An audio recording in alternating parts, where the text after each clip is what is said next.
ओम नमो भगवते वासुदेवाय।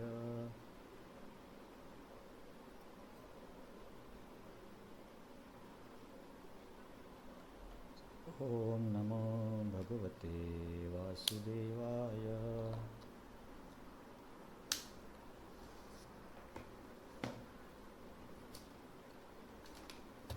ओम नमो भगवते वासुदेवाय।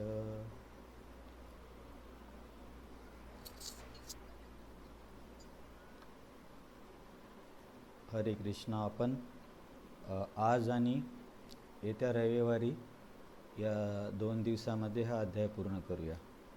कारण आता हे महत्त्वाचे श्लोक झाल्यावरती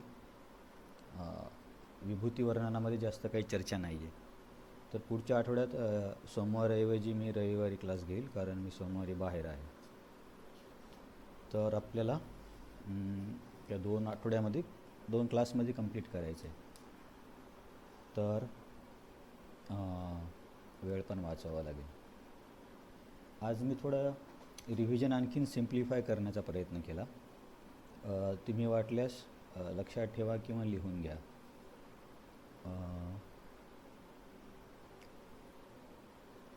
याचे विभाग 9व्या अध्यायामध्ये भगवंतांनी शेवट भक्तीने केला.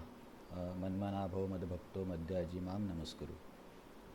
तर मग अशा भक्ताने भगवंतांवरती आपलं लक्ष कसं केंद्रित करायचं आणि या भौतिक जगतामध्ये असताना हा आजूबाजूचे शक्तिशाली किंवा ऐश्वर्यशाली किंवा सुंदर वस्तू असतील तर त्यामध्ये कसं भगवंतांचं स्मरण करायचं याचं वर्णन या 10व्या अध्यायामध्ये आहे. आणि त्या शक्तिशाली सुंदर किंवा ऐश्वर्यशाली ज्या गोष्टी आहेत त्यांना भगवंतांची विभूती म्हणतात. तर विभूतीचा असा अर्थ आहे.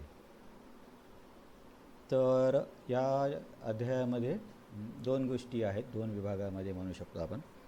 एक तर चतुश्लोकी गीतेचा एक भाग महत्त्वाचा आहे सिद्धांतानुसार, आणि बाकीचा जो विभाग आहे तो विभूतीचा आहे. विभूतीमध्ये प्रत्येक गोष्टीमध्ये भगवंत एक वैशिष्ट्य गोष्ट आहे. समजा प्रत्येक ग्रुपमध्ये तर त्याला भगवंत स्वतःची विभूती असे सांगतात. ते आपण बघणारच आहोत.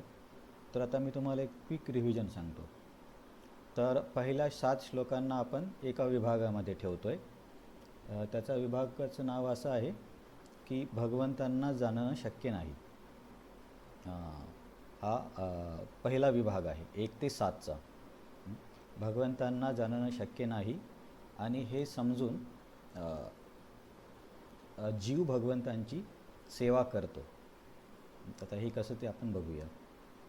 तर यामध्ये पहिल्या श्लोकामध्ये तर त्याचं काही वर्णन नाही आहे. भगवंतांना समजणं कसं कठीण आहे. कारण पहिल्या श्लोकामध्ये भगवंत अर्जुनला सांगत आहेत की मी तुला काय बोलणार आहे. अर्जुन, मी तुला परत सांगणार आहे म्हणजे कारण 9व्या अध्यायामध्ये पण भक्तीबद्दल बोलले होते. तर आता इथे परत सांगणार आहेत. तर तू काय कर, शृणू म्हणजे लक्ष देऊन ऐक. आणि मी तुला का सांगतो, कारण तुझं माझ्यावरती प्रेम आहे. तू माझ्या या शक्तींना ऐश्वर्यांना बघून माझा द्वेष किंवा माझा मत्सर करणार नाही, म्हणून मी तुला हे सांगत आहे. आणि हितकाम्य म्हणजे हे सांगून मला तुझं हित करण्याची इच्छा आहे. तर आता श्लोक नंबर 2 ते 7 या 6 श्लोकामध्ये कृष्णाला जाणणं कसं अशक्य आहे याची चर्चा आहे. हे तुम्ही लक्षात ठेवा. तर कृष्णाला जाणणं अशक्य आहे म्हणजे व्यक्तीच्या भौतिक स्थितीनुसार, बुद्धीनुसार किंवा सामर्थ्यावरून अशा कुठल्याही गोष्टीने कृष्णाला कुणीच जाणू शकत नाही.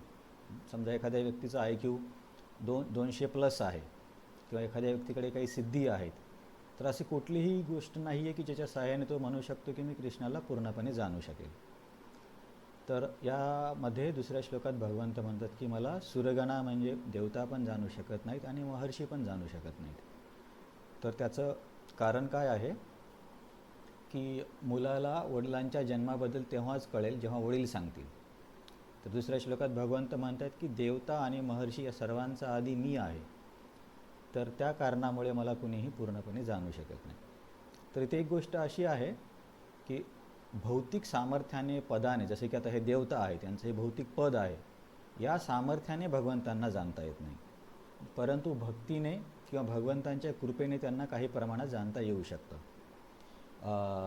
जसे ब्रह्माजी 10व्या स्कंदातल्या 14व्या अध्यायात म्हणतात, तथापि ते देव पदांबुजद्वय प्रसाद लेशानुग्रहित एवही, की तुमच्या प्रसादाने म्हणजे तुमच्या कृपेने तुमच्याबद्दल जाणता येतं, ते पण पूर्ण नाही. तर दुसऱ्या श्लोकामध्ये देवता आणि ऋषी मला जाणू शकत नाहीत. आणि भक्त किंवा जो व्यक्ती समजतो की मी अनादी आहे, म्हणजे माझं काही सुरुवात नाही आहे, आणि अनादी असूनसुद्धा मी जन्म घेतो आणि मी अजन्मासुद्धा आहे, ह्या दोन्ही गोष्टी ज्याला कळतात. तर कळतात म्हणजे कशा कळतात, तर कुणालाच कळत नाही, फक्त स्वीकार करतात भक्त. आता बाकी कुणाला जरी म्हटलं की एखादी व्यक्ती अजन्म आहे आणि जन्मसुद्धा घेतो, तर हे म्हणजे परस्पर विरोधी आहे. तर याला भक्त कसं स्वीकार करतात, तर भगवंत अजन्म आहेत, कारण भौतिक व्यक्तीप्रमाणे त्यांचा जन्म होत नाही. जसे की भौतिक व्यक्तीचा जन्म कसा असतो, की त्याला कर्मामुळे जन्म दिला जातो, म्हणजे त्याच्या इच्छेमध्ये नसतं की मी कुणाच्या घरी जन्म घ्यायचा किंवा माझे शारीरिक वैशिष्ट्ये काय असतील, हे त्याच्या हातामध्ये नसतं, त्याला म्हणतात भौतिक जन्म.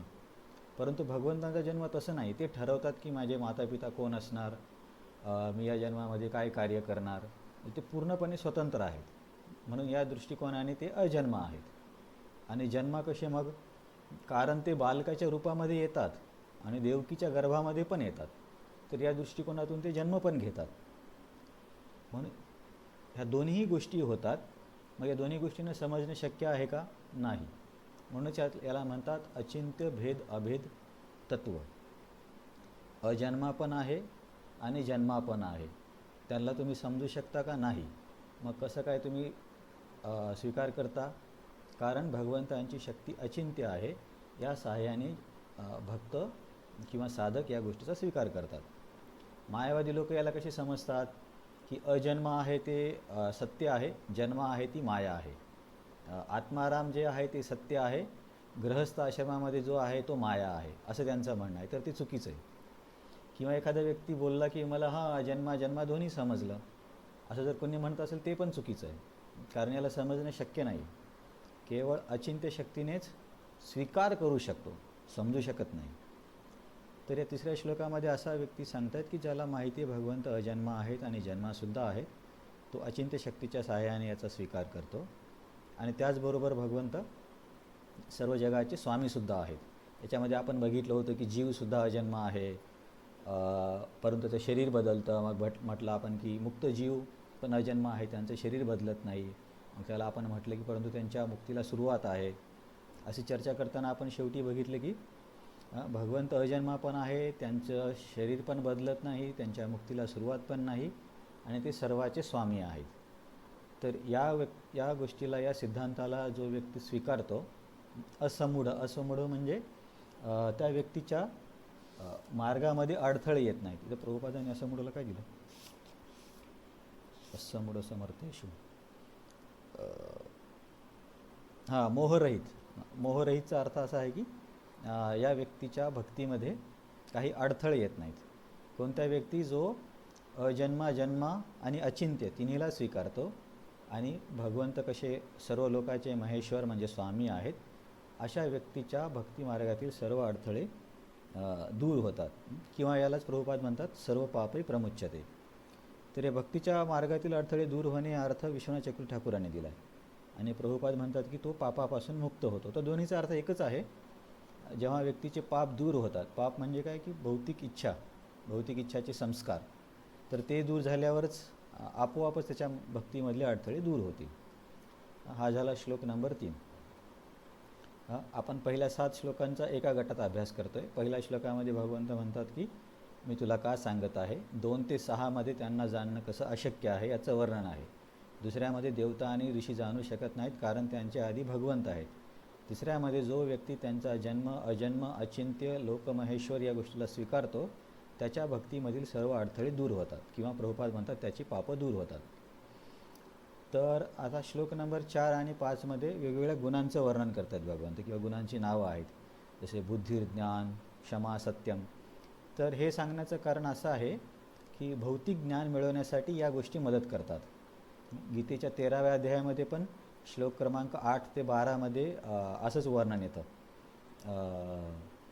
अमानित्वम अदंभित्वम अहिंसा क्षांतिरार्जवम आचार्यपासनम शौचम शांतिम मौनर आर्जवम, असे म्हणजे काही गुण सांगितले आहेत की त्याला ज्ञान म्हटलं आहे किंवा ज्ञानाचा भाग म्हटलं आहे. तर इथे हे सर्व सांगण्याचं कारण असं आहे की हे सर्व गुण हे तिन्ही गुणामध्ये आहेत. सत्वगुण, रजोगुण किंवा तमोगुण.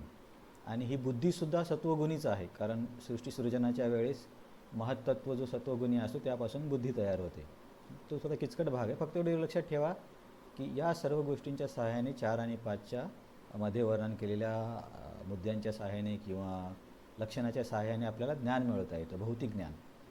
परंतु भगवंत म्हणतात की यांनीसुद्धा मला जाणणं शक्य नाही आहे, कारण ह्या गोष्टी 3 गुणामध्ये आहेत आणि मी गुणातीत आहे, म्हणून या सहाय्याने पण कोणी मला जाणू शकत नाही. तर आपण अभ्यास तोच करतो आहे की कृष्णाला जाणणं कसं अशक्य आहे. तर श्लोक नंबर 6मध्ये पण परत ते सांगतात की इथे सृष्टीमध्ये जे सर्व जीव आहेत ज्यांनी शरीर धारण केलं आहे त्यांचे उत्पत्तीकर्ता कोण आहेत, तर 25 लोक आहेत मुख्यतः. त्याच्यामध्ये 14 मनु, 7 ऋषी, 21 आणि 4 सनतकुमार, 4 चतुष्कुमार, सनातन, सनंद आणि सनक. तर असे 25 प्रजापती मानले जातात. तर सर्व काही त्यांचेच वंशावळी आहे. परंतु भगवंत म्हणतात की ते मला जाणू शकत नाहीत, कारण मी त्या सर्वांचा आदिकर्ता आहे. जर भगवंत या 25 लोकांचेच आदिकर्ता असतील तर यांच्यापासून जे सुद्धा निर्माण होतील त्याचे पण आधी भगवंतच असले पाहिजे. तर या सिद्धांतानुसार भगवंत म्हणतात की म्हणून या सृष्टीमध्ये मला कोणीच जाणू शकत नाही. तर आता हा श्लोक क्रमांक 7.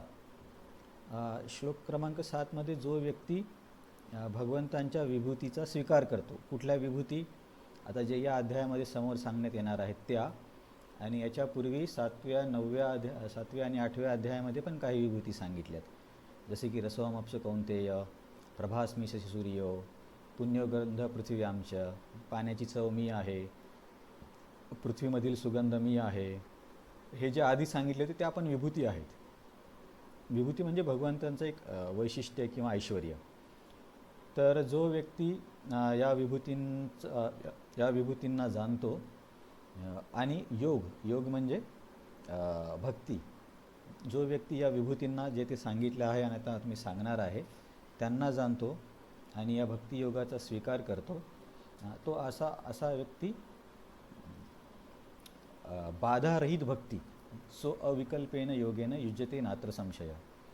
तर आधी पण हे सांगितलं होतं की भगवंतांचा जन्म, अजन्म आणि अचिंत्य स्वीकार केल्यावरती तो व्यक्तीच्या भक्तिमार्गातील सर्व अडथळे दूर होतात. तशाच प्रकारचा हा 7वा पण श्लोक आहे. याच्यामध्ये आणखीन काय दिलं का मी बघतो, एक मिनिट. 7 तर जो व्यक्ती या विभूतींना जाणतो, जे आपण आधी बघितले आणि आता बघणार आहोत, आणि जो भक्तीचा स्वीकार करतो, इथे योग म्हणजे भक्ती आहे, आणि जो या दोन्ही गोष्टींना सर्वोच्च सत्य म्हणून स्वीकारतो, भगवंतांच्या विभूती किंवा भक्ती, तर असा व्यक्ती भगवंतांच्या भक्तीमध्ये काय म्हणता येईल, निश्चल पद्धतीने स्थिर होतो. न अत्र संशय, याच्यामध्ये काही संशय नाही आहे. तर भक्तीमध्ये स्थिर होण्यासाठी 3 गोष्टी कुठल्या आहेत? विभूतींचं ज्ञान असणं, भक्ती असणे, आणि हे गोष्टी सर्वोच्च आहेत हे माहिती असणं. तर या तिन्ही गोष्टीच्या सहाय्याने व्यक्ती भक्तीमध्ये स्थिर होऊ शकतो. तर कसं विभूतींच्या सहाय्याने? कारण की जेव्हा आपल्याला समजतं की हा जो 3-4 वर्षाचा मुलगा आहे ज्याचा रंग निळा आहे, त्याच्यापासूनच पुरुषावतार आले, पुरुषावतारांपासून ब्रह्मांड आले, ब्रह्मांडामध्ये गर्भोदकशाही विष्णू आले, चराचरामध्ये शिरोदकशाही विष्णू आहेत. जेव्हा आपल्याला कळते की हे सर्व काही एवढं मोठं ब्रह्मांड आहे, भौतिक आध्यात्मिक दोन्हीचा मूळ हा मुलगा आहे, जो की लहानसा आहे, 5-6-7 वर्षाचा आहे. तर तेव्हा त्या मुलाबद्दल किंवा त्याला ईश्वर आहे हे मानण्यासाठी मन तयार होईल. नाहीतर हे सर्व जर भगवंताबद्दल नाही समजलं तर कृष्णाच्या कथा आपण एखाद्या सामान्य मुलासारखेच वाटतील, की तो गायींना सांभाळायचा, खोड्या करायचा. परंतु हे सर्व जेव्हा मागचं विभूती, ऐश्वर्य, त्यांचे पराक्रम, नियंत्रण, ह्या सगळ्या गोष्टी जेव्हा कळतात, तेव्हा व्यक्ती मग भक्तीमध्ये स्थिर होतो. तर हे जाणणं पण आवश्यक आहे. तर प्रभुपाद म्हणतात, ज्याला माझ्या ऐश्वर्याची आणि योगशक्तीची वास्तविकपणे खात्री पटते, तो अनन्य भक्तियोगामध्ये तत्पर होतो. भक्ती आणि विभूती. तर हे झाला आपला पहिला विभाग. याला आपण भगवंतांना जाणणं कसं अशक्य आहे आणि यावरून व्यक्ती भगवंतांना कसा शरणागत होतो हे बघितलं. आता 8 ते 11 मध्ये जे 4 श्लोक आहेत त्यांना चतुश्लोकी गीता म्हणतात. चतुश्लोकी गीता का म्हणतात? कारण या 4 श्लोकामध्ये गीतेचा सारांश आहे असं पण म्हणता येतं. तर 8व्या श्लोकामध्ये भगवंत काय सांगतात, की सर्व काही माझ्यापासूनच निर्माण होतं आणि सर्व काही संचालनसुद्धा मीच करतो. भगवंतांपासून निर्मिती पण आहे आणि त्यांच्यापासूनच संचालन पण आहे. हे ज्या व्यक्तीला खरोखर कळतं, म्हणजे फक्त आता आपण क्लासमध्ये ऐकतो किंवा गीतेमध्ये वाचतो म्हणून माहिती आहे असं नाही, जेव्हा त्याला खरंच साक्षात्कार होतो किंवा जाणीव होते, तर असा व्यक्ती माझी बुधा भाव समन्विता म्हणजे प्रेममय किंवा भावमय भक्ती करतो. म्हणून एखाद्या व्यक्तीला खरंच भगवंतांचं ज्ञान आहे की नाही त्याची चाचणी हीच आहे, की तू भगवंतांची भक्ती करतो की नाही करतो. जे बुद्धिमान मनुष्य पूर्णपणे जाणतात ते माझ्या भक्तीमध्ये संलग्न होतात आणि अंतःकरणपूर्वक मला भजतात. तर हे व्यक्तीला भगवंतांबद्दल ज्ञान आहे की नाही त्याची एक टेस्ट आहे. मग आता हा व्यक्ती भक्ती करतो, तर कशी भक्ती करतो त्याचं वर्णन आहे 9 नंबरच्या श्लोकामध्ये. मच्चित्ता मदगत प्राणा बोधयंत परस्परम कथयंतश्च माम नित्यम तुष्यंतीच रमंतीच. तर आपण मागच्या वेळेस ते अन्याभिलाषिता श्लोकांची व्याख्या घेतली होती. कदाचित तुम्हाला जेव्हा भक्तिरसामृत सिंधूचा अभ्यास होईल तेव्हा ती व्याख्या आणखीन चांगली समजेल, त्यामुळे परत तिकडे नको जायला. तर 8व्या श्लोकात सांगितले की असा व्यक्ती माझी भक्ती करतो. 9व्या श्लोकात सांगितले की ती भक्ती कशी करतो तर मच्चित्ता म्हणजे त्याचे चित्त पूर्ण म्हणजे भगवंतामध्येच असतं. आपल्याला म्हणतो ना, तुझं चित्त कुठं आहे, किंवा विश्वनाथ ठाकर म्हणतात की त्याचं मन भगवंतांसाठी लोभी असतं. मदगत प्राणा म्हणजे प्रभुपाद म्हणतात की त्यांचे जीवन माझ्या सेवेमध्ये समर्पित असते. किंवा आपण हे बघितले की जसा मनुष्य आपलं शरीर जे आहे ते अन्नावरती निर्भर आहे म्हणून आपण अन्नगत प्राण आहोत. परंतु हा जो भक्त आहे, हा 8व्या श्लोकामध्ये जो सांगितला बुधाभाव समन्विता, तो मदगत प्राण आहे म्हणजे भगवंतांवरती त्याचे प्राण निर्भर आहेत. म्हणजे आपण जसे अन्नावरती निर्भर आहोत, काही दिवस जरी अन्न नाही मिळालं तर आपल्याला खूप त्रास होतो, तसंच हा भक्त आहे जो पूर्णपणे भगवंतांवरती निर्भर आहे. तर त्याचं चित्त भगवंतांमध्ये आहे, तो भगवंतांमध्ये सेवेमध्ये समर्पित आहे किंवा त्यांच्यावरती निर्भर आहे.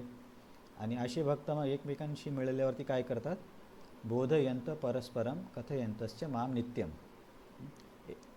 एकमेकांमध्ये भगवंतांबद्दल चर्चा करतात. समजा एक व्यक्ती सांगत आहे तर दुसरा ऐकतो, दुसरा ऐकत आहे तर पहिला सांगतो, आणि यामधून त्यांना काय मिळतं, आणि या चर्चेमधून त्यांना अत्यधिक संतोष आणि आनंद प्राप्त होतो. जसं भागवतामध्ये पण एक श्लोक येतो, इति नंदादय गोपा कृष्ण राम कथामुदा कुर्वंतो रममानश्च नाविंदन भववेदना. की कोणी असा प्रश्न विचारेल की गोकुळामध्ये किती त्रास व्हायचा, दररोज कोणता राक्षस यायचा, कधी वादळाच्या रूपामध्ये, भरपूर दररोजच राक्षस यायचे. असं म्हटलं जातं की भागवतामध्ये काहीच राक्षसांचं वर्णन आहे, तसं बघायला गेले तर दररोजच यायचे. तर मग कुणी म्हणेल की मग अशा परिस्थितीमध्ये व्रजवासी लोक कसे जीवन जगत असेल, म्हणजे दररोज समजा अतिरेकी लोकांचा हमला होत असेल तर व्यक्ती कसा काय समाधानी जीवन जगू शकेल. तर त्याचं उत्तर शुकदेव गोस्वामी सांगतात, इति नंदादय गोपा कृष्ण राम कथामुदा. की नंद महाराज आणि इतर जे गोप आहेत म्हणजे गोपी पण कृष्ण राम कथामुदा, कृष्ण आणि राम, कृष्ण बलरामच्या ज्या कथा आहेत त्या दररोज आनंदाने ऐकायचे, बोलायचे, सांगायचे. कुर्वंतो रममानश्च, त्याच्यामध्ये रमन करायचं त्यांचं मन, त्यामुळे नाविंदंतो भववेदनाम, तर त्यांना भौतिक वेदनाची जाणीव व्हायची नाही. असे ते नित्य पार्षद आहेत. परंतु आपल्यासाठी तिथे धडा असा आहे की प्रत्येकाच्या आयुष्यामध्ये तर कष्ट दुःख येणारच आहेत, त्याला आपण टाळू शकत नाही, कारण जगाचं स्वरूपच तसं आहे. परंतु तरीसुद्धा थोडं मनाला शक्ती मिळण्यासाठी आणि योग्य मार्गावर राहण्यासाठी भगवंतांच्या लीलांचं, कार्यांचं किंवा सत्संग ऐकणं खूप महत्त्वाचं आहे. कारण भागवतम सांगतं की ते भगवंतांच्या कार्याला, लीलाला ऐकूनच नंद महाराज आणि इतर गोपांना भववेदना जाणवल्या नाहीत. तर आपल्यालासुद्धा जर भववेदना जाणवत असतील तर आपण विचार केला पाहिजे की माझं भगवंतांबद्दल श्रवण होतं आहे की नाही होतं आहे. तर या संदर्भात बरेच श्लोक आहेत, पण आता तिकडे नको जायला. तर हा व्यक्ती कशा पद्धतीने भक्ती करतो त्याचं वर्णन श्लोक नंबर 9 आहे. तर आता 8 तो काय जाणून भगवंतांची भक्ती करतो ते सांगितलं, 9 कशी भक्ती करतो ते सांगितलं, 10व्या आणि 11व्या श्लोकामध्ये भगवंत मग अशा व्यक्तीसोबत कसा व्यवहार करतात किंवा देवाणघेवाण कशी करतात याच्याबद्दलचं वर्णन आहे 10 आणि 11. तेषाम सततयुक्तानाम, तेषाम म्हणजे मागच्या श्लोकांमध्ये सांगितलेली लोक, सततयुक्तानाम ज्याचं की नेहमी माझ्यामध्ये रममान आहेत. कसे आहेत? भजताम प्रीतिपूर्वकम, म्हणजे आनंदाने भक्ती करतात. असं नाही की जबरदस्ती कुणीतरी सांगितलं म्हणून करायचं किंवा पापाची भीती आहे म्हणून करायचं, असं नाही. तर प्रीतिपूर्वकम भक्ती करत असतील तर अशा व्यक्तींना मी काय करतो, त्यांना मी असे ज्ञान देतो ज्यामुळे ते मला येऊन पोहोचतील. तर जेव्हा व्यक्ती प्रीतिपूर्वक भगवंतांची भक्ती करतो, तर भक्ती करत असताना पण आपल्या मार्गामध्ये अडथळे येतात की कधी कधी आपल्याला वाटते की हे करू का ते करू, कोणती सेवा महत्त्वाची आहे, कोणता आश्रम महत्त्वाचा आहे, आता मी काय करायला पाहिजे, असे सगळ्यांच्या समोर प्रश्न येतातच. तर परंतु जर व्यक्ती भगवंतांवरती निर्भर असेल आणि प्रीतिपूर्वक भक्ती करत असेल तर भगवंत खरंच त्याला ज्ञान देतात की त्यावेळेस काय निर्णय घेतला पाहिजे. अशा बऱ्याचशा गोष्टी आहेत. मी म्हणत नाही की भगवंतांनी मला असं केलं, पण माझा एक तुम्हाला अनुभव सांगतो. मी जेव्हा MBBSला होतो तर मी आणि माझा रूममेट आम्ही म्हणजे इस्कॉनचे कार्यक्रम करायचो. आमच्याच रूममध्ये कार्यक्रम व्हायचा. तो मला भक्तीमध्ये घेऊन आला होता. आता तो हृदयरोग तज्ज्ञ आहे. तर आम्ही दोघे नेहमी सोबत असायचो आणि बाकीच्यांमध्ये मिक्स वगैरे नाही व्हायचो. तर काही मुलांनी कॉलेजमध्ये बोलायला सुरुवात केली की हे दोघं गे आहेत म्हणून, म्हणजे आपण म्हणतो ना समलिंगी. आजकाल अशा गोष्टी बऱ्याच चालू आहेत. तर मग अशामुळे काय सगळीकडे अशी बदनामी पसरली असती. तर मला पण कळत नव्हतं की आता काय केलं पाहिजे. मग मला आठवले की त्यांच्यापैकी एकाला पॅरासायटॉलॉजी म्हणून आमचा एक विषय असतो सेकंड इयरला. म्हणजे पॅरासाइट्सला काय म्हणतात आपल्याकडे, जे मुलाच्या पोटात जंत वगैरे होतात ना, त्याच्यावरती एक विषय आहे. तर त्याच्यापैकी एका मुलाला ते पुस्तक पाहिजे होतं. तर मी त्याला स्वतः जाऊन ते पुस्तक दिलं आणि त्याच्यामध्ये अंडरलाईन नोट्स सर्व केलेल्या होत्या. तर त्या एका गोष्टीमुळे त्याने त्याच्या बाकीच्या मित्रांना सांगितलं आणि तेव्हापासून सर्व काही त्यांचं बोलणं बंद झालं. तर जे आम्हाला तिथं क्लास घ्यायला प्रभूजी यायची, त्यांना मी सांगितली की असं असं झालं होतं. तर तेव्हा प्रभूजींनी हा श्लोक सांगितला होता, ददा आम्ही बुद्धियोगम तम येन माम उपयान तिथे, की भगवंत मदत करतात किंवा बुद्धी देतात की यावेळेस काय निर्णय घेतला पाहिजे. तर विश्वनाथ चक्रवर्ती ठाकूर असं म्हणतात की ददा आम्ही बुद्धियोगमला विश्वनाथ चक्रवर्ती ठाकूर म्हणतात की मी त्यांच्या हृदयामध्ये प्रकट होतो आणि त्याच्या सहाय्याने ते माझ्या संघाची प्राप्ती करतात. प्रभुपादांनी असं सांगितलं आहे की मी त्यांना ज्ञान देतो ज्याच्या सहाय्याने ते माझी प्राप्ती करतील. तर याच्यामध्ये फार काही वेगळा भेद नाही आहे. आता हा चतुश्लोकीमधला शेवटचा 11 नंबरचा श्लोक. तेषा म्हणजे काय, ज्यांचं वर्णन आधी केलं, हे आपण याच्या पूर्वीच्या श्लोकामध्ये पण बघितलं. तर अशा व्यक्तींना म्हणजे जे भजताम प्रीतिपूर्वकम करतात, अनुकंपार्थम, अनुकंपा म्हणजे दया दाखवणे. तर अशा साधकांना, अशा भक्तांना मी स्वतः दया दाखवतो आणि त्यांनी दयेची अपेक्षा नाही केली तरीही मी स्वतः त्यांना दया देतो, कारण हे माझं त्यांना वचन आहे. हे आपण बघितलं होतं योगक्षमम वहाम्यहम या श्लोकामध्ये, की भगवंत म्हणतात की भक्ताच्या भौतिक आणि आध्यात्मिक दोन्ही प्रगतीची जबाबदारी माझी आहे. म्हणून ते भगवंत म्हणतात की त्यांनी न मागतासुद्धा मी त्यांना दया देण्यासाठी आतुर आहे. आणि या दयेमुळे मी काय करतो की त्यांच्या हृदयामध्ये जे काही अज्ञान असेल त्याला मी ज्ञानाच्या दिव्याने दूर करतो. आता आपण माहिती आहे अज्ञान हे अंधकाराचं प्रतीक आहे. तर अंधारामध्ये जर आपण दिवा पेटवला तर अंधार दूर होतो. तसंच साधकांच्या हृदयामधला अंधार म्हणजे काय, तर भौतिक इच्छा. आणि हा जो ज्ञानदीप आहे तो म्हणजे भगवंतांच्या लीला. तर याच्या सहाय्याने मी त्यांच्या हृदयातला अंधकार दूर करतो. तर इथे आपला हा चतुश्लोकीचा आपण विभाग संपला. दोन दोन विभाग झालेत, हे तुम्ही लक्षात ठेवा ना, कारण परत परत आता आपण कदाचित तिकडे येणार नाही. हां, प्रभुपाद पण तेच म्हणतात, त्यांच्यावर विशेष अनुग्रह करण्यासाठीच त्यांच्या हृदयात वास करणारा मी ज्ञानरूपी तेजस्वी दीपाने अज्ञानामुळे उत्पन्न झालेल्या अंधकाराचा नाश करतो. इथे अज्ञान म्हणजे भौतिक इच्छा किंवा मी शरीर आहे ह्या ज्या भावना आहेत त्याला अज्ञान म्हणतात. आणि भगवंत ज्ञानाच्या दिव्याने विष्णू चक्र ठाकूरांनी अर्थ दिला आहे की त्यांच्या नाम रूप लीला यांचं वर्णन. तर प्रभुपादांनी काय दिलं,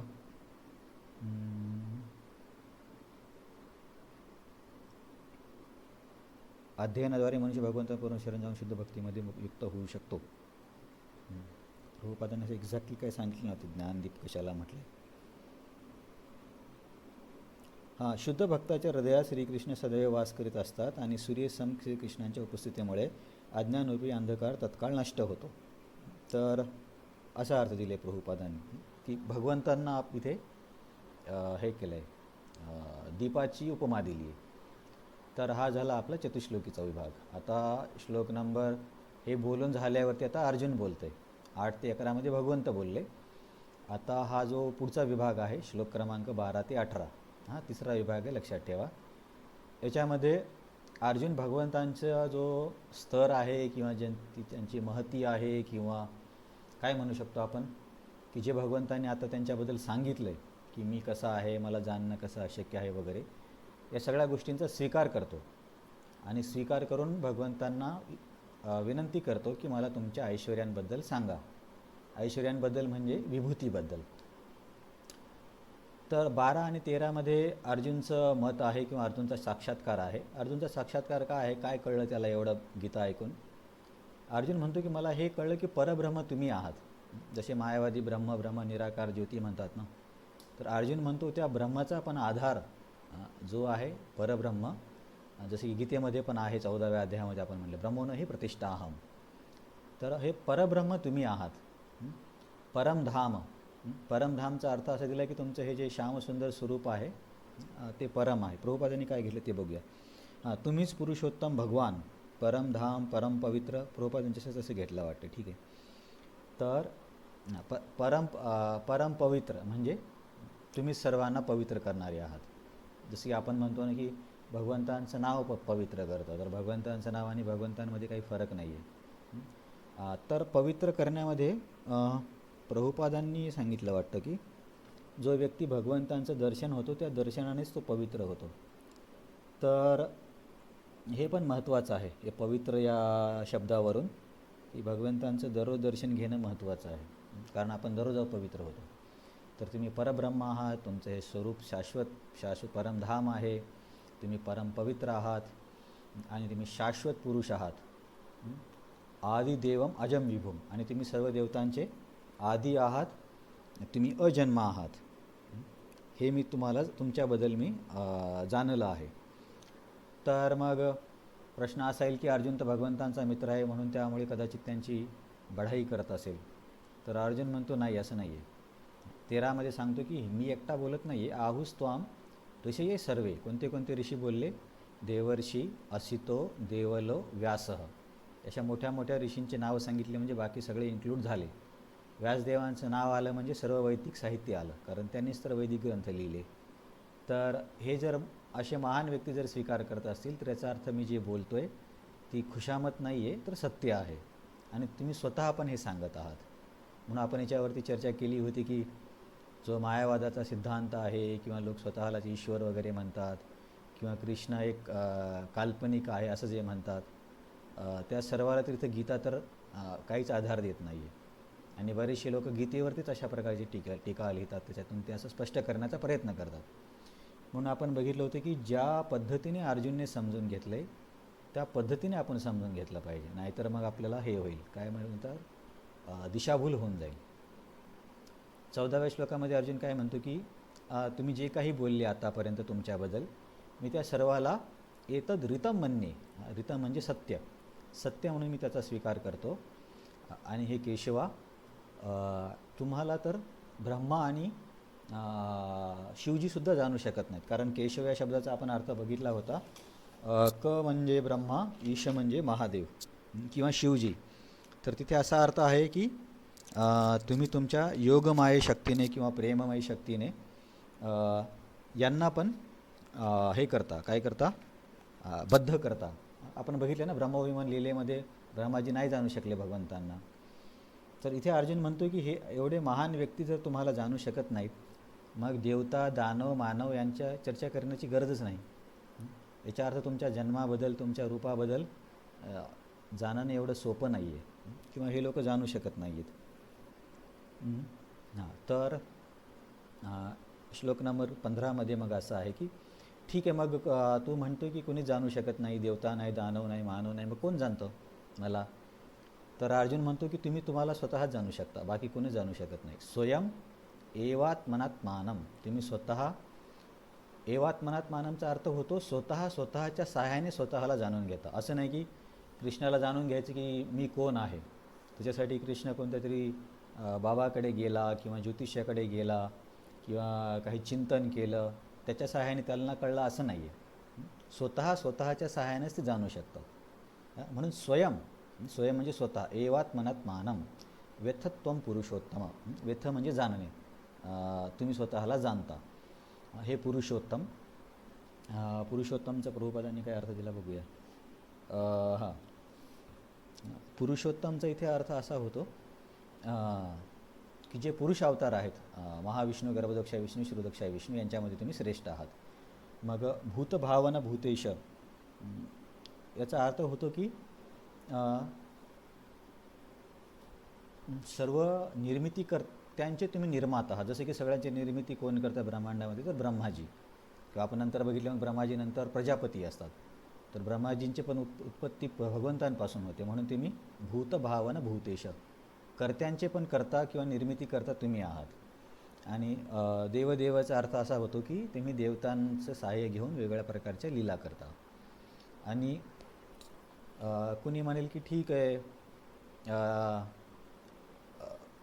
वडील पण मुलाची करता असतात, पण बऱ्याचदा मुलं त्यांना आदर देत नाहीत. मग याचं उत्तर असं दिलं की हां, देणार नाहीत, परंतु हे सामान्य वडील नाही आहेत, यांचं पूर्णपणे नियंत्रण आहे. मग कुणी म्हणेल तरीसुद्धा सगळेच लोक आदराच्या पात्र असतील असं नाही. तर मग त्यासाठी इथे त्यांनी सांगितले की तुम्ही सर्वांचे नियंत्रक आहात, तुम्ही सर्वांचे स्वामी आहात, जगतपते. आता जगतपती असल्यावरती मग त्याच्यापेक्षा आदर देण्यासाठी आणखीन मोठं कारण काय लागणार? तर थोडक्यात 15व्या श्लोकामध्ये काय आहे, तुम्हाला स्वतः जाणू शकता. एका शब्दाची व्याख्या थोडीशी जास्त स्पष्टीकरणात जाईल, परत मग ते लक्षात ठेवायला तुम्हाला कठीण होईल. एवढं लक्षात ठेवा की तुम्हाला स्वतःच्या शक्तीने स्वतः जाणू शकता. आता श्लोक क्रमांक 16. आपण हा तिसरा विभाग बघतोय. 1 ते 7 भगवंतांना जाणणं कसं अशक्य आहे आणि ते कळून त्यांना शरणागत व्हायला पाहिजे. 8 ते 11 चतुश्लोकी गीता, गीतेचा सारांश. आता 12 ते 18मध्ये अर्जुन भगवंतांचं जे स्वामित्व आहे किंवा जे स्तर आहे त्याचा स्वीकार करून त्यांना आता विनंती करणार की तुम्ही मला तुमच्या ऐश्वर्याबद्दल सांगा. तर आता जे श्लोक क्रमांक 12पासून 18पर्यंत अर्जुन बोलतो आहे, त्याच्यामध्ये तो तीच गोष्ट परत स्पष्ट करतो की तुम्हाला जाणू शकता, इतर तुम्हाला कोणी जाणू शकत नाही. तर आता या श्लोकामध्ये अर्जुन काय म्हणतो, वक्तिम अर्हसी अशेषेण. वक्तू म्हणजे बोलणे. आपण म्हणतो ना आजचे वक्ता कोण आहेत. तर अर्जुन कृष्णाला विनंती करतो की हे कृष्णा, माझी तुला विनंती आहे, वक्तुम अर्हसी, कृपया करून बोल. काय बोल? दिव्या ही आत्मविभूतया, की तुमच्या विभूतीबद्दल मला सांगा. आपण म्हटलं ना की मागे पण एक श्लोक आला होता, एताम विभूतिम योगमच यो माम वेत्ति तत्वतः स अविकल्पेन योगेन युज्यते नात्र संशय. ज्या व्यक्तीला भक्ती आणि या विभूतींबद्दल कळतं तो व्यक्ती भक्तीमध्ये स्थिर होतो. तर विभूतींचं आता विभूती कुठे सांगितल्या? आपण म्हटलं की 7व्या आणि 8व्या अध्यायात पण 9व्या अध्यायात पण सांगितल्यात. परंतु या अध्यायामध्ये आता इथे अर्जुन विनंती करत आहे की तुम्ही मला तुमच्या विभूती सांगा. तर या अध्यायामध्ये भरपूर विभूतींचं वर्णन आहे. तसं तर 11व्या अध्यायामध्ये पण आहे. तर अर्जुन म्हणतो की भगवंता तुम्ही मला डिटेलमध्ये म्हणजे शॉर्टकट न करता पूर्णपणे तुमच्या विभूतींना सांगा. मग भगवंत म्हणतील तर अरे बाबा माझ्या विभूती तर अनंत आहेत. मग अर्जुन म्हणतो की याभिर्विभूतीभिर लोकान इमां त्वाम व्याप्य तिष्ठसी. कमीत कमी एवढं तरी सांगा ज्याने तुम्ही सर्व जगत व्याप्त केलं आहे. तर थोडक्यात 16वा श्लोक हा अर्जुनाची भगवंतांना विभूती सांगण्याबद्दलची विनंती आहे. आता श्लोक नंबर 17मध्ये अर्जुन परत का ऐकायचं ते सांगतो की मी तुम्हाला हे योगीन म्हणजे जे योगमायेचे स्वामी आहेत किंवा प्रभुपादांनी योगेश्वर कृष्ण दिलं, हे दोन्ही अर्थ बरोबर आहेत. तर मला तुम्ही असं सांगा की मी कशा पद्धतीने या जगतामध्ये सर्व गोष्टींमध्ये सर्व पदार्थांमध्ये तुमचं चिंतन करू शकेल. कथम विद्याम अहम योगीम स्वाम सदा परिचिंतयन. सदा म्हणजे नेहमी तुमचं कसं चिंतन करू, कुठे करू? केशूच्या भावेशू. केशूच्या भावेशू म्हणजे वेगवेगळ्या पदार्थांमध्ये, वस्तू, व्यक्ती जे काही आहे या भौतिक जगतामध्ये, त्यांच्यामध्ये मी तुमचं चिंतन कसं करू? चिंतोसी भगवन्मया. हे भगवंता मी कसं करू? तर याच्याबद्दल तुम्ही मला सांगा. प्रभुपादांनी ते सांगितलं असेल. मी तुमचे कसे निरंतर चिंतन करावे आणि मी तुम्हाला कसे जाणावे, हे भगवान कोणकोणत्या विविध रूपात मी तुमचे स्मरण करावे. बेसिकली अर्जुनचा प्रश्न काय आहे की इत्र तित्र जे काही आहे सर्वत्र तुमचं स्मरण कसं होईल. तर त्याबद्दल तुम्ही मला विभूती सांगा, कारण विभूती समजल्यावरती कुठेही बघितल्यावरती तुमचं स्मरण होईल, कारण मला कळेल की या वस्तू तुमच्याशी कसा संबंध आहे. पर्वत, नदी, अग्नी, वायू, गंगा नदी, हिमालय, अग्निदेव, इंद्रदेव, ऐरावत, उच्चैश्रव असे जे काही व्यक्ती, वस्तू, पदार्थ जे काही विशेष आहे त्याला बघून व्यक्तीला आपोआप कळेल की अरे हे भगवंतांच्या अनंत तेजापैकी छोटासा एक कण आहे. तर त्यामुळे पण व्यक्ती भगवंतांवरती चिंतन करू शकतो. तर आपण भक्तियोगामध्ये डायरेक्ट भगवंतांच्या विग्रहांवरती चिंतन करतो, परंतु हे जे वर्णन आहे विभूतींचं हे विराट रूपवाल्यांना जास्त आवडतं. आपण तर डायरेक्ट विग्रहां, पण आपल्याला सुद्धा हे मदत करू शकतं की समजा पाणी पिताना खूप तहान लागल्यावरती जसं आनंदाची अनुभूती होती, तेव्हा हा श्लोक आपण आठवू शकतो. रसोहमप्सु कौन्तेय, की पाण्याची चव कृष्ण आहेत. बेसिकली जीवनातल्या सगळ्या वस्तूंचा, गोष्टीचा, स्थितीचा भगवंतांशी संबंध जोडणे. तर मग इथे अर्जुन 18व्या श्लोकामध्ये म्हणतो, परत अर्जुन म्हणतोय की तुम्ही विस्ताराने सांगा. बघा तुम्ही श्लोक क्रमांक 16मध्ये जर बघितलं असेल तिथे पण अर्जुन तोच म्हणतोय, अशेषेण वक्तुमर्हसि अशेषेण. म्हणजे अशेष म्हणजे काय की काही शेष ठेवू नका, पूर्णपणे सांगा. इथे परत 18व्यामध्ये म्हणतोय विस्तारेण.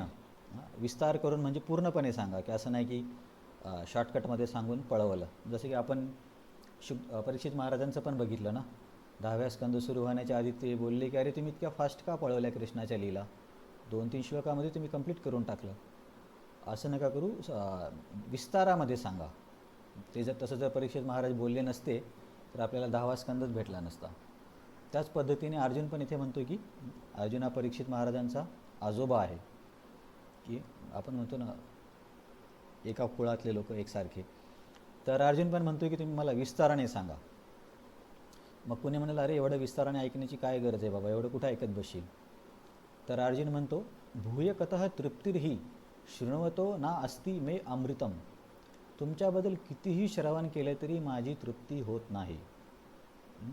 तर हे सगळ्या महान संत वैष्णवांचा, संतांचा अनुभव आहे. जसे की आपण भागवतामध्ये पण बघितलं, परीक्षित महाराज काय म्हणतात की मला तहान भूक लागली नाही आहे, कारण तुम्ही जे बोलताय ती कथा मला अमृतासारखी आहे. अशा बऱ्याच भक्तांचं वर्णन आहे. ध्रुव महाराजांच्या याच्यामध्ये पण येतं की जेव्हा व्यक्ती खरंच त्या स्तरावरती येतो तेव्हा त्याला भगवंतांबद्दल श्रवण करण्या वाचून इतर कुठल्याही गोष्टीमध्ये तेवढ्या आनंदाची अनुभूती होत नाही, किंवा भगवंतांबद्दल श्रवण करताना कंटाळा, झोप या गोष्टी येत नाहीत. तर आता आपण कसं आहोत की सध्या आपण अनर्थ निवृत्तीमध्ये आहोत. म्हणून बऱ्याचदा काय होतं की जास्त तत्त्वज्ञानाचा क्लास असला की आपल्याला झोप येते. बऱ्याचदा मी बघितले की जोक सांगितले की लोक मग जागे होतात, बाकी परत झोपी जातात. जास्त तत्त्वज्ञान सांगितलं की मग मोबाईल उघडतात. तर हे कशामुळं होतं की कारण आणखीन आपलं हृदय शुद्ध नाही आहे. परंतु हृदय शुद्ध करण्यासाठी ॲक्च्युली ऐकणं हाच मार्ग आहे. ती आपण परत चूक करतो आहे. नाहीतर मोबाईल बघून कसं काय हृदय शुद्ध होईल.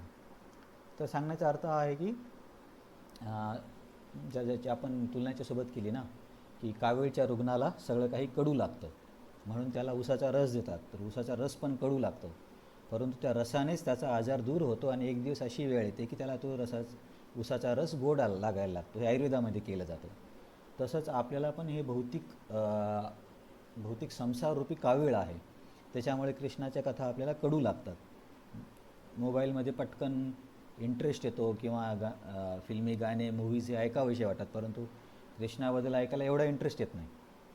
कारण ते आपल्याला कडू वाटतात कारण ते औषध आहे. परंतु औषध घेतच रुग्ण ठीक होतो ना, औषध घेता थोडी ठीक होणार आहे. तर जो हा व्यक्ती श्रवण करत जाईल भगवंतांचं, तेव्हा त्याच्या हृदयाचं शुद्धीकरण होऊन हा भौतिक संसाररूपी जेव्हा कावीळ कमी होईल, मग असा वेळ येईल की त्या व्यक्तीला भगवंतांबद्दल ऐकण्या वाचून तो राहू शकणार नाही. तर या स्तराला म्हणतात आसक्ती. आपण म्हटलं ना, श्रद्धा, साधुसंग, भजनक्रिया, अनर्थ निवृत्ती, निष्ठा, आसक्ती, रुची, भाव आणि प्रेम. आसक्ती आणि रुचीच्या स्तरावरती काय होते की हा जो साधक आहे त्याला आता सांगावं लागत नाही की अरे कृष्णाबद्दल दररोज 1 तास वाचलं पाहिजे किंवा 1 क्लास ऐकला पाहिजे. त्याला असं सांगावं लागत नाही, तो स्वतःच आसक्त होऊन जातो. त्याला न ऐकून न वाचून राहावत नाही. तर आचार्यांनी हे स्तर पण सांगितलेत, त्याच्यामुळे आपण बघू शकतो की आपण कुठल्या स्तरावर आहोत. तर आता श्लोक नंबर 19. मला वाटते आपण 18ला थांबलो होतो मागच्या वेळेस. तर श्लोक नंबर 19 ते 42 हा जो शेवटचा विभाग आहे या अध्यायाचा. 3 बघितले आपण. कृष्णाला जाणणं शक्य नाही, चतुश्लोकी गीता, अर्जुन भगवंतांचं दिव्यत्व स्वीकारून त्यांना त्यांच्या विभूती सांगायला विनंती करतो. आता श्लोक नंबर 19 ते 42मध्ये भगवंतांच्या विभूतीचं वर्णन आहे. विभूतीला काय म्हणू शकतो आपण की भगवंतांचं ऐश्वर्य किंवा एखाद्या गटामध्ये विशेष गोष्ट किंवा प्राण्यांमध्ये विशेष गोष्ट, जी काही गोष्ट आपलं मन आकर्षून घेईल किंवा मनाला जास्त प्रभाव करेल, अशा गोष्टीला भगवंतांची विभूती असं आपण म्हणू शकतो. तर मला वाटतं आपण मागच्या वेळेस 18वरती थांबलो होतो. आज आपण कमीत कमी 30पर्यंत जाऊया, कारण ते जास्त वर्णन नाही आहे आता, फक्त नावंच आहेत. म्हणून तुम्हाला काही प्रश्न असतील तर तुम्ही विचारू शकता, कारण पुढचे थोडं लवकरच होईल, जास्त वेळ नाही लागणार. किंवा प्रश्न नसेल तर आजचं लक्षात तरी ठेवा, कारण अध्याय संपत येतोय.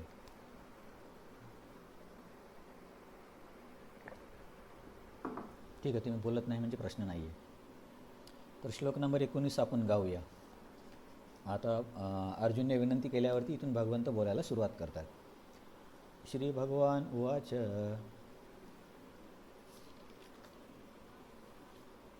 हन्तते कथयिष्यामि दिव्या हि आत्मा विभूतय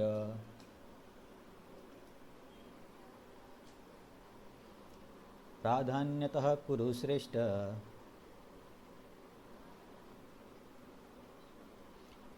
नास्त्यन्तो विस्तरस्य मे.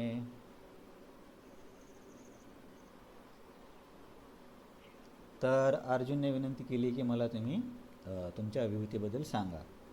तर हंत म्हणजे की ठीक आहे, मी तुला सांगतो. तर भगवंत म्हणतात की अर्जुन हंतते कथयिष्यामि. कथा म्हणजे आपण म्हणतो ना बोलणं. ॲक्च्युली उडिया भाषेमध्ये आपण म्हणतो ना तुम्ही त्यांच्याशी काय बोलले तर ते लोक कथा म्हणतात. कोण कथा काय उडिया शब्द मला माहीत नाही, पण कथा म्हणतात ते लोक बोलण्याला. तर इथे भगवंत म्हणतात की कथा म्हणजे मी तुला सांगणार आहे अर्जुन, परंतु मी तुला कसं सांगेल, प्राधान्यतः म्हणजे मुख्य गोष्टी सांगेल. कारण सगळी सृष्टी तर माझ्यापासूनच आली आहे.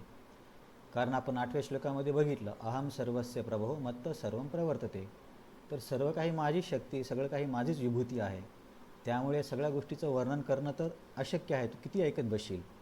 म्हणून मी यातल्या काही मोजक्या गोष्टींना तुला सांगेल ज्या की त्या गटातील विशेष आहेत.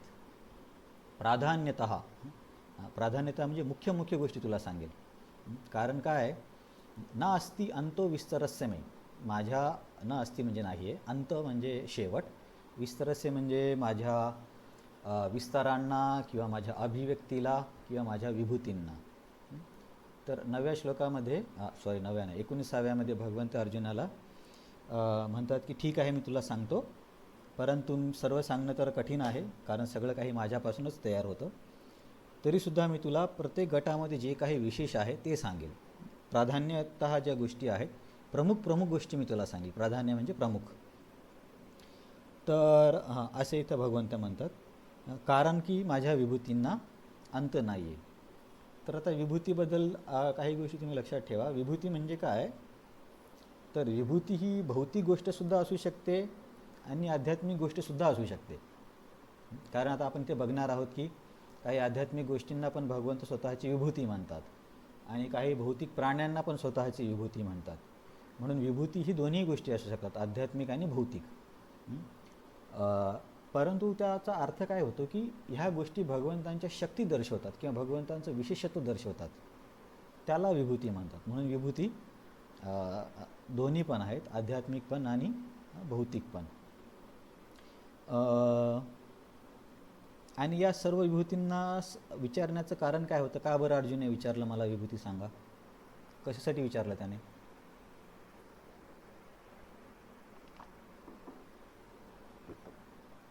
अर्जुन का विभूतीबद्दल विचारतोय? अरे आताच तर मी तुम्हाला बोललो, अरे बोल. बरं ठीक आहे, माझा आवाज येतोय? हां, तर मी तुम्हाला बोललो ना, अर्जुन बोलला केशूच्या भावेषु चिंतोसी भगवन्मया, की हे कृष्णा, मी सर्वत्र तुमचं कसं चिंतन करू, म्हणून तुम्ही मला तुमच्या विभूती सांगा. आता इतक्या लवकर विसरू नका.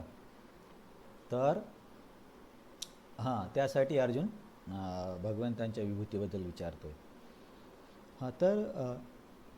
तर या विभूतीमध्ये पण सगळ्या विभूतीच आहेत भगवंतांच्या, पण त्याच्यामध्ये पण काही विभूती ध्यान करण्यासाठी अधिक हे आहेत, काय म्हणता येईल की त्याला आपण जास्त प्राधान्य देऊ शकतो. जसे की भगवंत म्हणतील की फसवणाऱ्यांमध्ये मी जुगार आहे. जुगारला काय म्हणतात संस्कृतमध्ये? द्यूतम छलेतामस्मी. छळ किंवा फसवणाऱ्यांमध्ये मी द्यूत आहे. द्यूत म्हणजे जुगार. तर हे याच्यावरती पण व्यक्ती चिंतन करू शकतो की हे जो जुगार आहे तो भगवंतांचंच प्रतिनिधित्व करतो. याचा अर्थ असा होतो की कोणीच भगवंताला जिंकू शकत नाही, तसं जुगारामध्ये कोणी जिंकू शकणार नाही. तर या दृष्टिकोनातून आपण असं चिंतन करू शकतो. परंतु इतर जे भगवंत त्यांच्या विभूतींचं वर्णन करतील की देवर्षींमध्ये मी नारद आहे,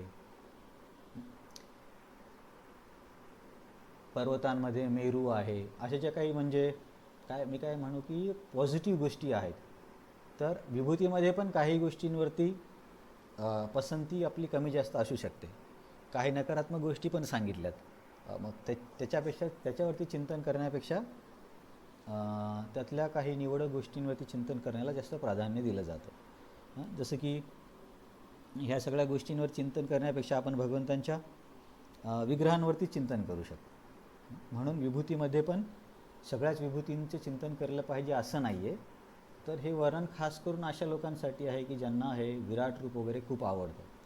पण आपण सुद्धा याचा लाभ घेऊ शकतो. परंतु आपण मंदिरात उभे आहोत, भगवंत समोर आहेत, त्यांची आरती चालू आहे आणि तिथे उभे राहून जर आपण जुगारावरती चिंतन करतो, अरे जुगार कसं भगवंतांचं रूप, ती तिथे आवश्यक नाही आहे.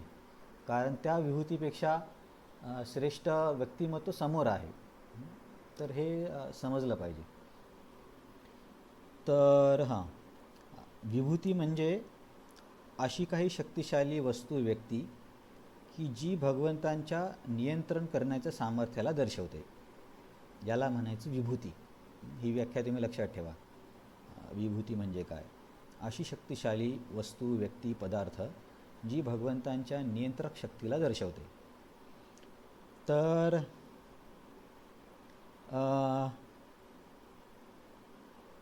भक्त जे आहेत भगवंतांच्या विभूतीबद्दल का बरं ऐकतात किंवा का वाचतात? कारण आपण तर प्रत्यक्ष भगवंतांच्या विग्रहांचं आणि त्यांच्या लीलांचं श्रवण करतो. मग ह्या गोष्टी ऐकण्याची काय गरज आहे?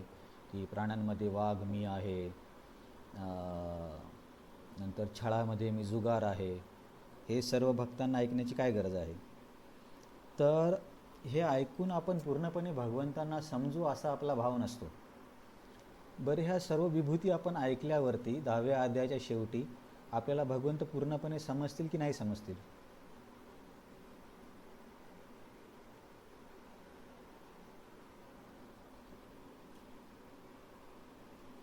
माझा प्रश्न कळला की नाही? हां, परफेक्ट.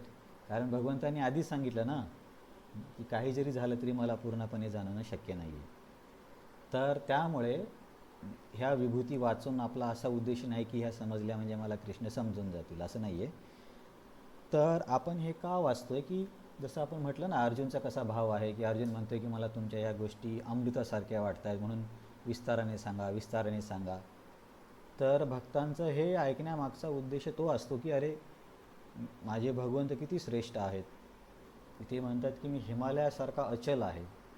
आता ज्या व्यक्तीने कधी हिमालय जवळ जाऊन बघितलं असेल त्याला माहीत असेल की हिमालय किती मोठा आहे, त्याची शिखरं किती उंच आहेत, किती मोठे मोठे काय वादळं येतात.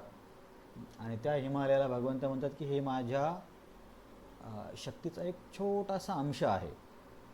तर जे भक्त आहे, जे प्रेमी भक्त, त्याच्या मनात साहजिक काय विचार येईल की अरे, माझे भगवंत किती श्रेष्ठ आहे. असं प्रत्येक गोष्टीमध्ये, जसं की जलाशयामध्ये मी सागर आहे. तुम्ही कधी समुद्र किनाऱ्यावरती जा किंवा जसं की मी समुद्रात काम करायचो, की तिथे असल्यावरती कळतं आपल्याला की आपण किती असहाय्य आहोत. जसं की आमची जी ऑइल रिग होती तिथून बाहेर येताना हेलिकॉप्टरनं यावं आणि जावं लागायचं. तर जेव्हा हेलिकॉप्टरवरून त्या रिगच्या तिथे उतरताना जवळून रिग दिसायची, तर एवढ्या मोठ्या समुद्रामध्ये फक्त छोटासा ठिपका दिसते. एक मोठ्या बिल्डिंगसारखी असते ती एकदम छोटासा ठिपका दिसते. तर मी विचार केला की समुद्रासाठी ही रिग काय आहे. बस छोटीशी एक जरी लाट जरी उंच केली तरी सगळं काही वाहून जाईल. तर जेव्हा भक्त त्यांच्या भगवंतांबद्दल असं ऐकतात की हा सर्व सागर जो आहे, जसं की खास करून लोक म्हणतात ना की ॲटलांटिक ओशनमध्ये जास्त हे वादळं येतात. ठीक आहे, तुम्हाला एक वेगळा मुद्दा सांगतो. जेव्हा प्रभुपाद भारतातून अमेरिकेला जात होते पहिल्यांदा प्रचार करण्यासाठी, कोणत्या जहाजातून जात होते?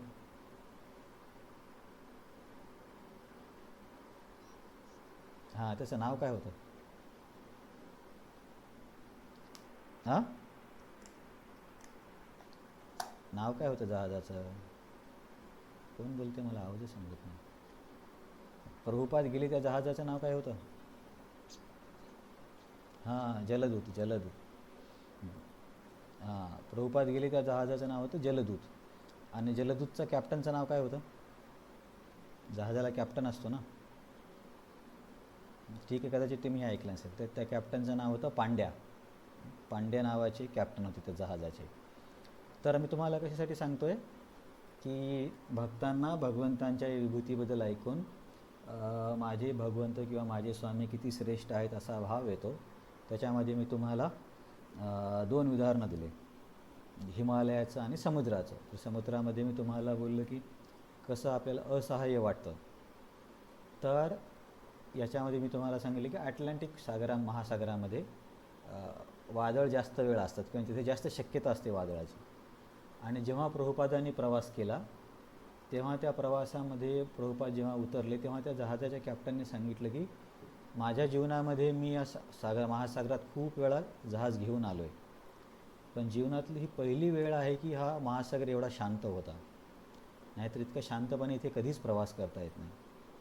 तुम्हाला जर कधी वाटलं तर तुम्ही यूट्यूबमध्ये नॉर्थ सी म्हणून व्हिडिओ बघू शकता. नॉर्थ सी खूप एकदम असे भयंकर आणि भीती देणारे व्हिडिओ आहेत. तो समुद्र फारच अशांत असतो. काय आपण इकडे एकदम व्यवस्थित घरामध्ये बसलो आहे, सगळ्या गोष्टी ठीक आहे, तर आपल्याला जाणीव होत नाही. परंतु अशा ज्या नैसर्गिक शक्ती जेव्हा अशा असतात ना, त्याच्यासमोर खूपच क्षुल्लक वाटायला लागतं आपण काय आहोत. तर भक्त हे ऐकून भगवंतांबद्दल त्यांच्या मनामध्ये प्रेमाची जाणीव होते, म्हणून भक्त ऐकतात. हे ऐकण्यामागे आपला उद्देश हा आहे. आपला म्हणजे जे प्रेमी भक्त आहेत ते. तर याच्यामध्ये समजा एक उदाहरण आहे. तुम्हाला मी सांगितले दक्षिण भारतातले एक ते ब्राह्मण होते की त्यांना त्यांच्या गुरूंनी सांगितले की दररोज भगवद्गीताचे 700 श्लोक वाचायचे, परंतु त्यांना अक्षर ओळख एवढी व्यवस्थित नव्हती, तर ते अडखळत किंवा तोडत तोडत वाचायचे. तर तिथले इतर ब्राह्मण त्यांना हसायचे की आला आज, आपण म्हणतो ना, आले आज विद्वान आले, खूप चांगले वाचणार, असं त्यांची टिंगल वगैरे करायचे. तर जेव्हा महाप्रभू दक्षिण भारताच्या दौऱ्यावरती होते तेव्हा महाप्रभूंनी बघितलं की हे सगळे शिकलेले विद्वान ब्राह्मण या सामान्य ब्राह्मणावरती खूप हसत आहेत आणि टिंगल करत आहेत, परंतु तो ब्राह्मण गीता घेऊन त्याच्या डोळ्यातून अश्रू येत आहेत.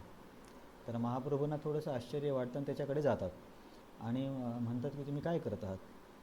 ते सांगतात की माझ्या गुरुने सांगितले की तू गीतेचं वाचन कर दररोज, तर मी दररोज इथे येऊन गीता वाचन करतो. तर महाप्रभूने विचारलं मग हे लोक का हसत आहेत. तो बोलला कारण मला व्यवस्थित वाचता येत नाही. विप्र कहे, काय श्लोक आहे तो, विप्र कहे शुद्धाशुद्ध, हा श्लोक मी नेहमी विसरतो. विप्र कहे काय, हां, विप्र कहे शब्दार्थ न जानी, शुद्ध अशुद्ध गीता पडी गुरु आज्ञा मानी. तर मी तर कसं तरी तुटक फुटक वाचतो, त्याच्यामुळे हे लोक मला हसतात. मग महाप्रभू बोलले, मग त्यामुळे तुम्ही रडताय का. ते बोलले नाही, त्यामुळे मी रडत नाही, यामुळे माझ्या डोळ्यातून अश्रू येत आहेत की मी बघतोय की पूर्ण विश्वाचे भौतिक आध्यात्मिक सर्व देवतांचे सगळ्यांचे जे स्वामी आहेत, मोठमोठे नियंत्रक जे त्यांच्या चरणावरती काय म्हणतात डोकं टेकवतात, त्यांच्याकडे आपल्या मागण्या मागतात, असा व्यक्ती एका सामान्य जीवासाठी त्याचा रथाचा चालक होत आहेत आणि तो त्यांना लाथा मारतो आहे. तर हे किती विशेष आहे, या गोष्टीवरती मी चिंतन करून माझ्या डोळ्यातून अश्रू येतात. तर महाप्रभू बोलले वास्तविकता गीता तुम्हालाच कळले. आणि तेव्हा महाप्रभूंनी त्यांना आपलं कृष्ण दर्शन दिलं होतं, असं माझ्या अंडरस्टँडिंगमध्ये आहे. तर मला तुम्हाला हे सांगायचं आहे की हा भाव असतो भक्तांचा त्यांच्याबद्दल ऐकण्याचा. त्या व्यक्तीला जरी गीता वाचता नसली तर तरी तो भगवंतांच्या या महतीमुळे त्याच्या मनामध्ये भावतरंग निर्माण होते. ते म्हणून व्यक्ती खूप शिकलेला किंवा जास्त IQचाच असला पाहिजे असं नाही आहे भक्तीमध्ये. असं नाही म्हणजे काही गरजच नाही आहे, फक्त भाव पाहिजे. तर हे सर्व सांगण्याचं कारण हे आहे की विभूती का बरं आपण ऐकतोय. आता इथून भगवंत सांगायला सुरुवात करतात. श्लोक क्रमांक 20 आपण गाऊया. तुम्हाला कधी प्रश्न असेल तर तुम्ही हँड रेस करू शकता. 19मध्ये प्रभुपादांनी काही सांगितलं का. श्रीकृष्णांच्या महिमा आणि त्यांच्या ऐश्वर्यांचे आकलन होणे शक्य नाही, कारण आधीच कृष्ण बोलले ना, पूर्णपणे जाणू शकत नाही. जीवाचे इंद्रिय अपूर्ण आहेत म्हणून जीव हे श्रीकृष्णांना समग्र रूपाने समजू शकत नाहीत. तरीही भक्त श्रीकृष्णांना जाणण्याचा प्रयत्न करतात, परंतु ते असा विचार करत नाहीत की, हे महत्त्वाचं वाक्य 383वर, विशिष्ट काळे किंवा विशिष्ट जीवनावस्थेत आपल्याला श्रीकृष्णांचे पूर्ण ज्ञान होईल. हे कधी शक्य नाही आहे. बद्ध जीवांना पण शक्य नाही आणि मुक्त जीवांना पण शक्य नाही, कुणाला शक्य नाही आहे. उलट कृष्णकथा ही इतकी मधुर आहे की भक्ताला अमृत तुल्य वाटते, म्हणून भक्तांना त्यातून आनंद प्राप्ती होते. श्रीकृष्णांचे ऐश्वर्य आणि त्यांच्या विविध शक्तींची चर्चा केल्याने शुद्ध भक्ताला दिव्यानंद प्राप्त होत असतो, म्हणून ते ऐकतात. प्राधान्यतः हा शब्द महत्त्वपूर्ण आहे, कारण भगवंतांच्या विभूती अनंत असल्यामुळे आपण भगवंतांच्या प्रमुख विभूतीपैकी केवळ थोडक्याच विभूती जाणू शकतो, म्हणून प्राधान्यतः म्हणतात भगवंत. साधारण मनुष्य कोणत्या विभूतींचा प्रत्यक्ष अनुभव घेऊ शकतो याचे वर्णन आता श्रीकृष्ण करीत आहेत. तर हा आता विभूतीच्या वर्णनाचा पहिला श्लोक सुरू होतोय. आता भगवंत सांगतात त्यांच्या विभूतीबद्दल. आपण हा श्लोक नंबर 20 गाऊया. गीता पान नंबर 383. अहमात्मा गुडाकेश सर्वभूताशय स्थितः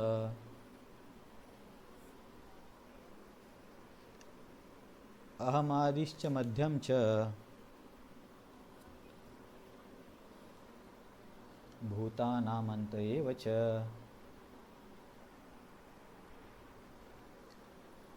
तर इथे प्रभुपाद आणि आचार्य पण सांगतात की इथे आत्मा या शब्दाचा अर्थ परमात्मा होतो, कारण पुढच्या स्पष्टीकरणातून ती गोष्ट कळेल. तर आत्मा म्हणजे तुम्ही काय म्हणतात, आपण जो आत्मा आहे तो असा अर्थ घेऊ नका. इथे आत्म्याचा अर्थ होतो परमात्मा. तर भगवंत अर्जुनला काय म्हणतात की हे अर्जुन, मी या सर्व जगताचा आत्मा आहे. म्हणजे जगताचा आत्मा म्हणजे परमात्मा आहे. आणि एक विशेष गोष्ट आहे, विभूतींना सांगण्याची सुरुवात श्लोक नंबर 20 पासून होते आणि अध्यायाचा शेवटचा श्लोक नंबर 42 आहे. सुरुवात पण परमात्मा स्वरूपापासून वर्णनापासून करतात आणि शेवट पण तिथेच करतात. मम तेज अंशु संभव असा शेवटच्या श्लोकामध्ये. तर 20 आणि 42 सुरुवात आणि शेवट सारखाच होतो. तर भगवंत म्हणतात की अर्जुन, मी परमात्मा आहे. परमात्मा आहे किंवा आपण त्याला काय म्हणू, नियंत्रक आहे असं म्हणू शकतो. किंवा मी तुम्हाला सांगतो तर परमात्माचा भगवंत अर्थ कसा घेत आहेत. अहम आत्मा गुडाकेश, हे गुडाकेश, मी आत्मा म्हणजे परमात्मा आहे. कसा आहे, सर्वभूताशय स्थित. तर सर्वभूताशय स्थित या शब्दाचे अर्थ थोडे व्यवस्थित घ्यावे लागतात. की भगवंत तर प्रत्येक जीवाचा पण परमात्मा आहेत. जसं की आपण म्हणतो ना, अणुरेणूमध्ये पण भगवंत आहेत किंवा आपल्या हृदयामध्ये पण भगवंत आहेत. ते एक परमात्मा आहेत. त्यांना ते आहेत शिरोदक्षाय विष्णू. नंतर आता एक ब्रह्मांड असतं, भौतिक ब्रह्मांड. जसं की आपले एक ब्रह्मांड आहे, इतर पण ब्रह्मांड असतात. तर प्रत्येक ब्रह्मांडाच्या निर्मितीच्या वेळेस तिथे काळोख असतो. तर त्या ब्रह्मांडाला चलायमान करण्यासाठी गर्भोदक्षाय विष्णू प्रवेश करतात. तर गर्भोदक्षाय विष्णू एका ब्रह्मांडाचे परमात्मा आहेत. आणि असे हे सर्व ब्रह्मांड जे आहेत महाविष्णूच्या रोमकूपातून बाहेर येतात. म्हणून या सर्व सृष्टीचे म्हणजे कम्प्लिटली जर म्हटलं तर महाविष्णू परमात्मा आहेत, सगळ्याच ब्रह्मांडाचे एकत्र. एका ब्रह्मांडाचे परमात्मा गर्भोदक्षाय विष्णू आहेत आणि एका व्यक्तीचे अणुरेणूचे जर परमात्मा म्हटलं तर ते क्षीरोदक्षाय विष्णू आहेत. तर इथे अहम आत्मा, मी परमात्मा ह्या 3 विष्णूंना दर्शवतो. क्षीरोदक्षायी, गर्भोदक्षायी आणि महाविष्णू किंवा कारणोदक्षायी. तर तुम्ही तुमच्या लक्षात राहिले की नाही बघा, कोणता परमात्मा कुठे आहे. आणि सगळ्या जीवांचा आदी, मध्य आणि अंत, म्हणजे सगळ्या जीवांचं निर्मिती, त्यांचं संगोपन आणि त्यांचा विनाश सर्व काही मीच करतो. तर जीवांचं संगोपन, विनाश म्हणजे आता समजा आपला यावेळेस मृत्यू झाला तर आपल्याला पुढच्या वेळेस कोणतं शरीर घ्यायचं, तर त्याची सिस्टम भगवंतांनी केली ना. याचा अर्थ असा नाही की कृष्ण स्वतः येतात आणि रेकॉर्ड चेक करत बसतात, तर याची किती पाप आहे, याची किती पुण्य आहे, त्याला काय द्यायचं, असं नाही. कृष्णाला स्वतः इंटरफेअर करण्याची गरज नाही. त्यांनी सिस्टम बनवली आहे. ब्रह्माजी आहेत, वेगवेगळे विष्णू आहेत, यमराज आहेत, भौतिक प्रकृती आहे. तर त्याच्या सहाय्याने सर्व केलं जातं. परंतु सगळ्यांचे स्वामी तर शेवटी भगवंतच आहेत ना. म्हणून भगवंत म्हणतात की जीवांचा करता आणि काय म्हणतील पालन करणारा आणि संहार करणारा मीच आहे. तर श्लोक नंबर 20मध्ये पहिली विभूती सांगितली आहे, ती म्हणजे परमात्मा. 3 परमात्माचे स्वरूप, महाविष्णू, गर्भोदक्षाय विष्णू आणि क्षीरोदक्षाय विष्णू. तर इथे एक विशेष शब्द वापरला आहे भगवंतांनी अर्जुनसाठी, गुडाकेश. कोणाला अर्थ माहिती गुडाकेशचा अर्थ काय होतो? हां, तर आपण मला वाटतं पहिल्या आणि दुसऱ्या अध्यायामध्ये बऱ्याच शब्दांचे अर्थ बघितले होते. गुडाकेश, धनंजय, जनार्दन, केशव, माधव, मधुसूदन. तर इथे गुडाकेश म्हणजे ज्याने झोपेवरती विजय मिळवला आहे, किंवा झोप ही याला दर्शवते अज्ञानाला.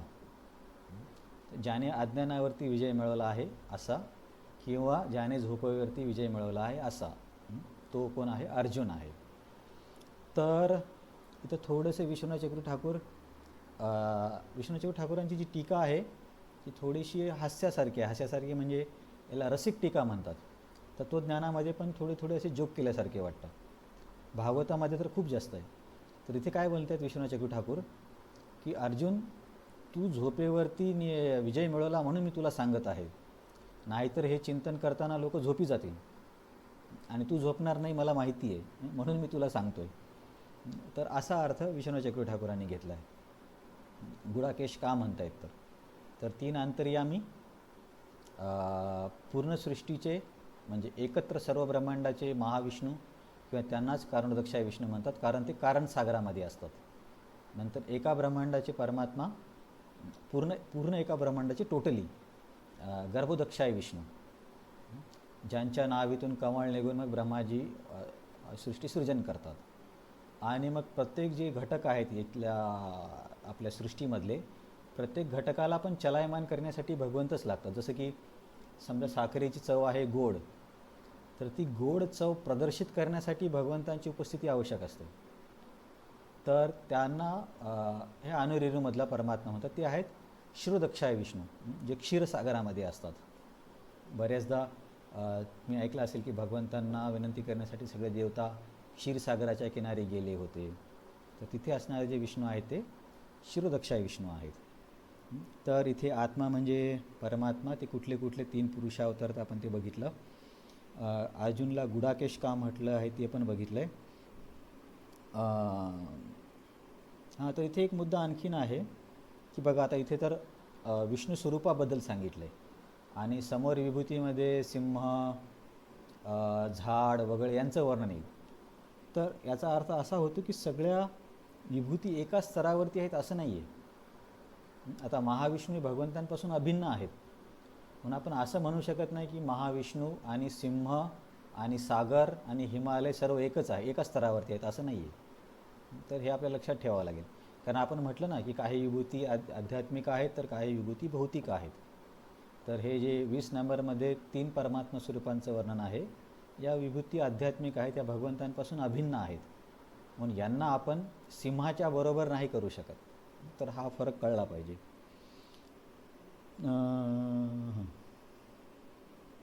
प्रभुपादांनी या तात्पर्यात काही सांगितलं का? श्लोक क्रमांक 20. अज्ञानरूपी अंधकारात निद्रित असलेले लोक भौतिक आणि आध्यात्मिक जगतात भगवंत विविध प्रकारे स्वतःला कसे प्रकट करतात हे जाणू शकत नाहीत. हे गुडाकेश शब्दाचा अर्थ प्रभुपादांनी असा घेतला आहे. श्रीकृष्ण सर्वप्रथम अर्जुनाला सांगतात की ते आपल्या प्राथमिक विस्तारित रूपाद्वारे संपूर्ण सृष्टीच्या अंतरी असणारा आत्मा आहे. हे प्राथमिक विस्तारित रूप म्हणजे कारणोदक्ष विष्णू किंवा महाविष्णू. भौतिक सृष्टीच्या उत्पत्तीपूर्वी भगवंत आपल्या प्राथमिक विस्तारित रूपाद्वारे पुरुषावतार धारण करतात आणि त्या पुरुषावतारापासून सर्वांचा उद्गम होतो, म्हणून ते महत्त्वाचा आत्मा आहेत. समग्र भौतिक शक्ती ही सृष्टीच्या उत्पत्तीस कारणीभूत नसते, तर वस्तुतः महाविष्णू हे महत्त्वात अर्थात भौतिक शक्तीमध्ये प्रवेश करतात, म्हणून ते आत्मा आहेत. आत्तापर्यंत केलेल्या अभ्यासाच्या सहाय्याने मला सांगा की समग्र भौतिक शक्ती ही सृष्टीच्या उत्पत्तीस कारणीभूत नाही असं कुठं सांगितलं आहे?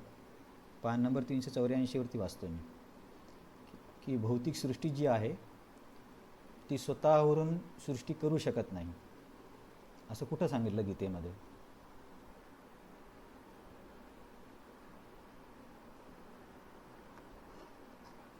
बरं ठीक आहे, काही लोक काय म्हणतात की सगळं काही निसर्ग आहे किंवा सगळं काही प्रकृती आहे, ईश्वर वगैरे कोणी नाही आहे. तर ते म्हणतात की सगळे निसर्ग प्रकृतीच घडून आणते. तर तुमचं काय म्हणणं आहे? प्रकृती सर्व काही घडून आणते का प्रकृतीला नियंत्रण करणारा पण कोणी आहे?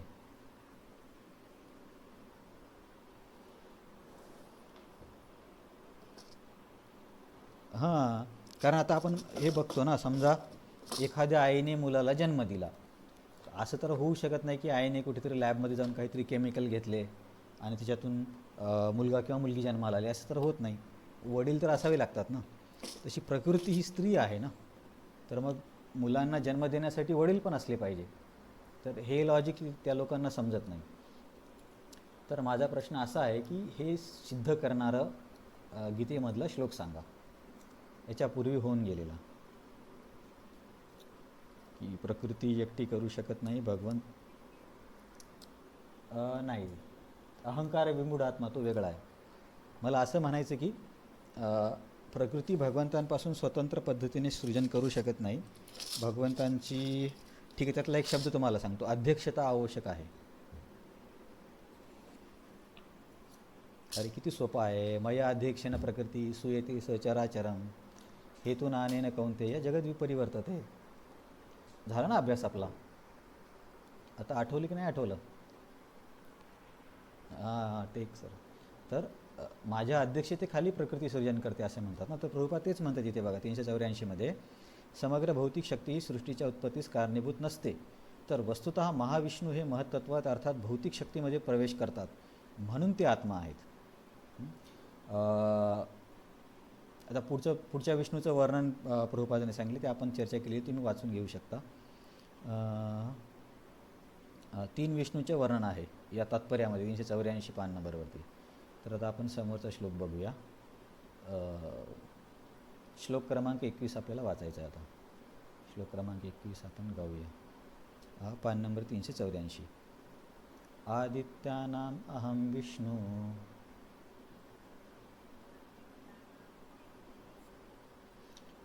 ज्योतिषां रविरांशुमान्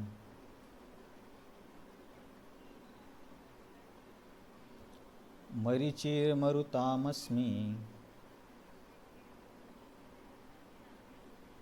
नक्षत्राणाम अहम शशी.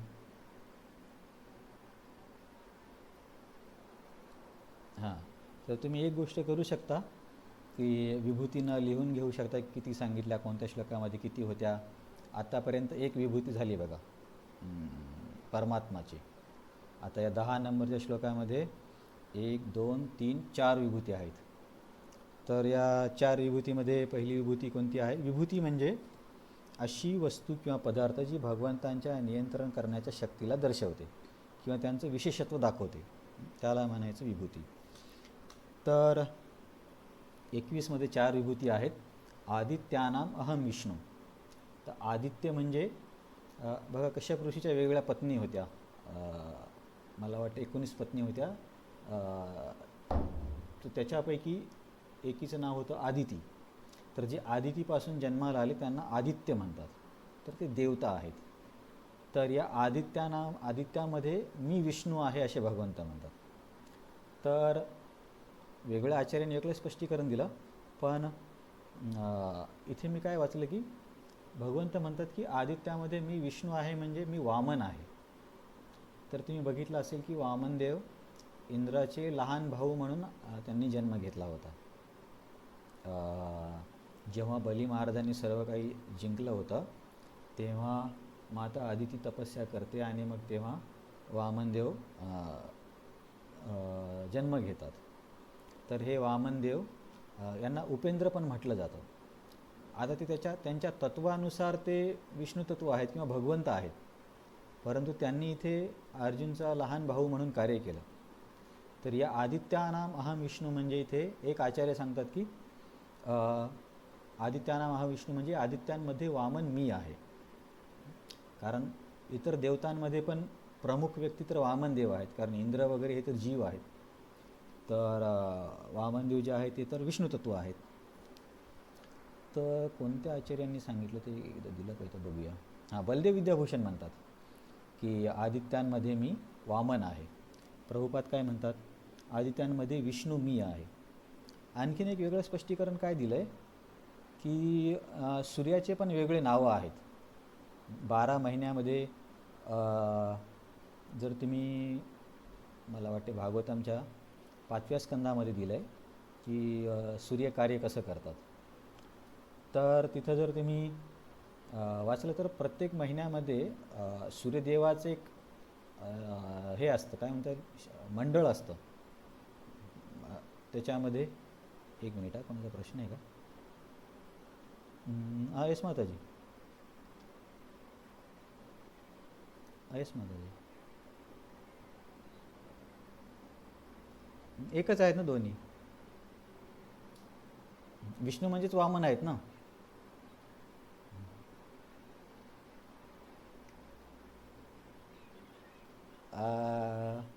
ठीक आहे, तुम्ही विष्णू म्हणा, कारण प्रभुपादांनी विष्णू दिलं ना, आपल्याला जवळचे प्रभुपाद आहेत. चालेल. तर हां, मी तुम्हाला काय सांगत होतो. हां, हा किती नंबरचा श्लोक आहे? 22 नंबरचा. वेगळा अर्थ काय दिला आहे? तर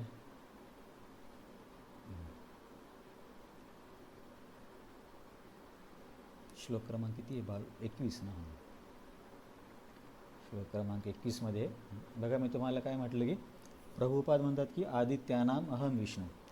तर प्रभुपादाने जसं श्लोकात आहे तसंच घेतलं, मग त्याच्यामुळे काय कन्फ्यूज होण्याची गरज नाही आहे.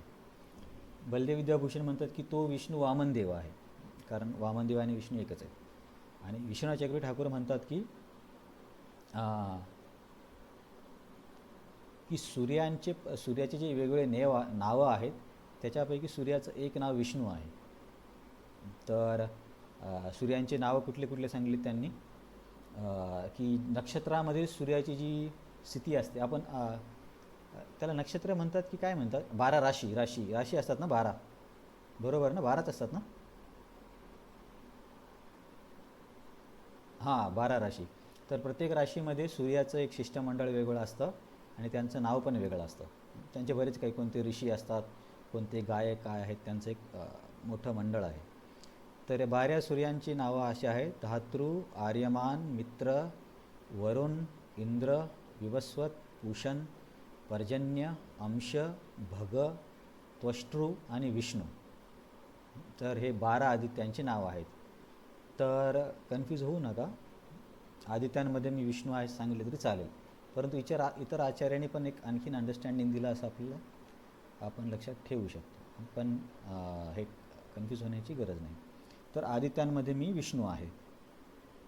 आणि तेजस्वी म्हणजे कुठलीही गोष्ट जी आहे जी दुसऱ्याला प्रकाशित करते. आता तेजस्वीमध्ये काजवा पण आहे, कारण काजव्यामध्ये पण लाईट असतो, तो पण छोट्या प्रमाणात का होईना प्रकाशित करतो. दीप पण आहे, बल्ब पण आहे, परंतु या सगळ्यांना प्रकाशित करणारा कोण आहे जगामध्ये? सगळ्यांचा प्रकाश कुठून येतो? काजव्याचा, दीपाचा, इलेक्ट्रिसिटीचा, सगळ्यांचा प्रकाश कुठून येतो आपल्या पृथ्वीवर? बरं, ठीक आहे. आपल्या पृथ्वीवरती ऊर्जेचा मुख्य स्रोत कोण आहे? कोण ऊर्जामान करतो पृथ्वीला? हां, सूर्य. आता काजव्याची जे प्रकाश आहे, काजव्याच्या शरीरामध्ये कधी प्रकाश येईल? जेव्हा तो काजवा काहीतरी खाईल आणि त्याचे मग, जसं की तुम्ही कधी जर बायोलॉजीमध्ये वगैरे केमिस्ट्रीत वाचला असेल, तर मग त्याचं विघटन होऊन तो ATP वगैरे तयार करतो. ATP विघटित झाल्यावर त्याच्यापासून ऊर्जा निर्माण होते, त्याच्या सहाय्याने त्याच्या शरीरामधला काही भाग प्रकाशित होतो. परंतु तो जो अन्न खातो, जे काही खातो, त्याच्या वाढीसाठी तर सूर्य आवश्यक आहे ना. सूर्य नसले तर काय वाढणार आहे? आणि काही वाढणार नाही तर तो काय खाईल? नाही खाणार तर मग प्रकाश कसा देईल?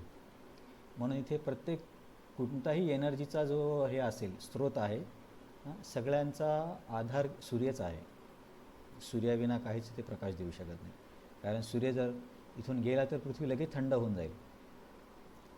जसे की स्पेसमध्ये एकदम खूप कमी तापमान असतं. आदित्यांमध्ये मी विष्णू आहे. प्रकाशित करणाऱ्या गोष्टींमध्ये मी रवी आहे. रवी म्हणजे सूर्य. मरीची, इथं मरीचींचा अर्थ होतो मरीचिर मरुताम अस्मी. तर आपले हे वायू जे आहेत, असं म्हटलं जातं की 49 प्रकारचे वायू आहेत. प्रभुपादांनी इथं 50 प्रकारचे दिले. मला वाटते त्यांनी मरीचीला एक्स्ट्रा पकडलं आहे. पान नंबर 384 कुठे गेले, 85मध्ये. अरे, प्रभुपादांनी सांगितलं नाही. हां, मरुद्गणामध्ये मरीची मी आहे. हां, प्रभुपाद 384मध्ये म्हणतात, आकाशात 50 विविध प्रकारचे वायू प्रवाहित होत असतात आणि त्यांची अधिष्ठात्री देवता मरीची श्रीकृष्णांचा प्रतिनिधी आहे. तर आकाशात आहेत. मला पण कधी कधी असं वाटायचं की हे वायू कसे समजायचे. तर कुठे वाचलं मला आठवत नाही, पण त्यांनी सांगितले की समजा मुलाला जन्म द्यायचा आहे, तर त्यावेळेस जो वायू कार्य करतो तो वेगळा वायू असतो. तर असं प्रत्येक गोष्टीसाठी वेगवेगळ्या प्रकारची वायू त्या क्रिया घडवून आणतात. जसे की आपण शरीरामध्ये पण म्हणतो ना, उडान वायू, समान वायू, कदाचित मला पण जास्त क्लिअरली माहीत नाही, पण असे वेगळ्या वायूंचे नावं आहेत. तर यांनी सांगितले की टोटल 50 वायूचे प्रकार आहेत. तर हे 50 वायूच्या प्रकारचे जे अधिष्ठात्री देवता आहेत, म्हणजे त्याला नियंत्रित करणारे, त्यांच्यामध्ये जी मुख्य आहे ती म्हणजे मरीची. तर आता हे 49 मरुत कसे निर्माण झाली याची पण कथा भागवतामध्ये आहे. तर इंद्र बली महाराजांना हरवतो तेव्हा दितीला, बघा, आदिती आणि दिती दोघी बहिणी आहेत. देवांची माता आदिती आहे आणि दैत्यांची माता दिती आहे. तेव्हा दितीला खूप राग येतो आणि दिती कश्यप ऋषींना म्हणते, त्यांच्या पतीला, की मला आता असा मुलगा हवा आहे की तो या इंद्राला मारेल. तर मग कश्यप ऋषी आठवतात की अरे पूर्वी पण हिने मला असंच केलं होतं, तेव्हा खूप अनर्थ घडला होता. पूर्वी कधी असं केलं होतं सांगा बरं. कश्यप कश्यप मुनीला दितेने पुत्रप्राप्तीसाठी फोर्स केला आणि त्याच्यामुळे खूप मोठं नुकसान झालं सर्व ब्रह्मांडाचं. हां, परफेक्ट. तुम्ही मूवी बघितली असेल ना, तेव्हा पण पहिला सीन तर तोच आहे की अ, ती काय म्हणता येईल, वाईट भावाने मुलांना जन्म देण्याचा प्रयत्न करते. तर कश्यप ऋषींना वाटतं की अरे पूर्वी हिने असं केलं होतं तेव्हा खूप प्रॉब्लेम झाला, तर यावेळेस असं नाही करायचं. तेव्हा असं म्हटलं जातं की पहिल्या वेळेस कश्यप ऋषी पण स्वतःला नियंत्रित करू नाही शकले, असं तिथे वर्णन आहे. मग इथे असं म्हणतात की कश्यप ऋषींनी ओळखलं की पूर्वी झालेली चूक आता पुन्हा नाही होऊ द्यायची, म्हणून तिला एक व्रत करायला लावतात, पयोव्रत. त्याचं पयोव्रत का पुंसवान व्रत, माझं मिक्स होते, मी तुम्हाला वाटल्यास नंतर मेसेज करेल. तर त्या व्रतामध्ये बरेच काही नियम असतात की कुठल्या दिशेला बसायचं, कधी आंघोळ करायची, कसा उपवास करायचा, काय जेवण करायचे, असे भरपूर नियम आहेत. तर कश्यप ऋषी बोलले की तू हे एक वर्ष हे व्रत कर, मग तुला तुझ्या मनासारखा पुत्र मिळेल. तर मग इंद्र काय करतो, तिची सेवा करायला येतो, दितीची म्हणजे मावशीची. तर दिती म्हणते अरे तू कसा काय इथे. ॲक्च्युली दिती तर त्याला मारण्यासाठीच मुलगा पाहिजे होता तिला. तर इंद्र म्हणतो नाही, तुम्ही एवढं व्रत करताय तर मला वाटलं की मावशीची काहीतरी मदत करावी. आता इंद्र जाऊ द्यात, इंद्रदेवाचा वेगळा विषय होईल, त्यांच्या बऱ्याच चुका दिसतात याच्यामध्ये. तुम्ही एक गोष्ट लक्षात ठेवा, ह्या सगळ्या चुका करणारा इंद्र एकच नाही, वेगवेगळे इंद्र आहेत. तर हे इंद्र म्हणतात की नाही, तुमची तपस्या बघून मी मदत करायला आलो. तर इंद्र ॲक्च्युली कशासाठी आला होता की याच्यामध्ये तिच्याकडून काही छोटीशी जरी चूक झाली की त्याचा फायदा करून त्या गर्भाला मारायचं. तर एकदा असं वर्णन आहे की दिती प्रसाद घेऊन तशीच थोडीशी झोपल्यासारखी होते, हात धुत नाही. तर बघा हे किती नियम आहेत, स्वच्छतेचे पण नियम. तर तो त्या व्रतामधला एक दोष झाला. तर याचा फायदा घेऊन इंद्राने गर्भामध्ये प्रवेश केला आणि त्या गर्भावरती वज्र मारल्याबरोबर त्याचे सात गर्भ झाले. आणि त्या 7 गर्भावरती पुन्हा मारल्यावरती 49 गर्भ झाले. आणि ते सर्व गर्भ म्हणायला लागले की मारू नको मारू. तर इंद्र पण कन्फ्यूज झाला. तर मग इंद्र बाहेर आल्यावरती दिती म्हणते की यांना मारू नको, माझा जो मनोभाव होता तो आता शुद्ध झाला आहे. तर तिथे आचार्य सांगतात की पहिल्या वेळेस तिला भक्ती न मिळाल्यामुळे तिचा मनोभाव चांगला नव्हता, परंतु तिने 1 वर्ष भगवंतांचं नामस्मरण वगैरे केलं, तर जरी तिचा उद्देश वाईट होता तरी पण या भक्तीमुळे तिचं आता हृदय शुद्ध झालं होतं. तर ती म्हणते की या 49 जणांना तू सोबत घेऊन जा आणि तुझ्या भावांसारखं यांचा सांभाळ कर. तर हे 49 जण आहेत, त्यांना मरुत म्हणतात. अशा पद्धतीने मरुतांचा जन्म होतो. तर या मरुतांमध्ये जो प्रमुख मरुत आहे त्यांचं नाव आहे मरीची. आदित्यांमध्ये विष्णू, प्रकाशित करणाऱ्या वस्तूमध्ये सूर्य, वेगवेगळ्या प्रकारच्या वायू किंवा मरुतांमध्ये मरीची, आणि नक्षत्रांमध्ये चंद्र. नक्षत्रांमध्ये चंद्र आहे असे म्हणतात. तर हां, इथे थोडंसं प्रभुपाद एक विशेष लिहितात 384मध्ये शेवटच्या ओळी. नक्षत्रांमध्ये रात्रीच्या वेळी चंद्र हा प्रमुख असतो आणि म्हणून चंद्र हा श्रीकृष्णांचे रूप आहे. कारण आपण रात्री जे काही तारे बघतो त्याच्यामध्ये आपल्याला मुख्यतः चंद्र दिसतो. या श्लोकावरून असे प्रतीत होते की चंद्र हा अनेक नक्षत्रांपैकी एक आहे, म्हणून आकाशामध्ये लुकलुकणारी नक्षत्रेही सूर्यप्रकाशच परावर्तित करतात. आता तुम्ही कदाचित कन्फ्यूज होऊ शकता. मॉडर्न सायन्स काय सांगतं की खूप सारे सूर्य आहेत. आपला एक सूर्य आहे, दुसरीकडे एक सूर्य आहे, त्याचे स्वतःचे ग्रह आहेत. परंतु प्रभुपाद काय म्हणतात की इथून असं वाटतं की तसं वर्णन नाही आहे. एकच सूर्य सर्व ताऱ्यांना प्रकाशित करतो आणि त्यांच्यापासून जो परावर्तित होणारा प्रकाश आहे त्याच्यामुळे आपल्याला रात्री लुकलुकणारे तारे दिसतात. आता हे सायंटिफिक लोकांना विचारलं तर जास्त हे होईल, पण नाही, तुमचं कन्फ्युजन व्हायला नाही पाहिजे. 385मध्ये बघा प्रभुपाद का, ब्रह्मांडामध्ये अनेक सूर्य असल्याच्या सिद्धांताला वेद स्वीकार करीत नाहीत. सूर्य हा एकच आहे आणि ज्याप्रमाणे सूर्यप्रकाशामुळे चंद्र प्रकाशमान होतो त्याचप्रमाणे सूर्यप्रकाशामुळे नक्षत्रेही चमकतात. या ठिकाणी भगवद्गीतेत सांगितल्याप्रमाणे चंद्र हा नक्षत्रांपैकी एक असल्यामुळे चमकणारे तारे हे सूर्य नसून चंद्राप्रमाणेच नक्षत्र आहेत. ठीक आहे. आता हे मला पण फार काही जास्त माहीत नाही. कोणी ज्याचा काही खगोलशास्त्राचा अभ्यास असेल त्यांना तुम्ही विचारू शकता. तुमचा प्रश्न असला तर कधी पण मध्ये हँड रेस करा, नाहीतर मी कितीपर्यंत घेणार आहे. श्लोक नंबर 29-30पर्यंत घेण्याचा प्रयत्न आहे, कारण जास्त वर्णन नाही आहे. श्लोक नंबर 22 गायचा आहे आपल्याला. वेदानां सामवेदोऽस्मि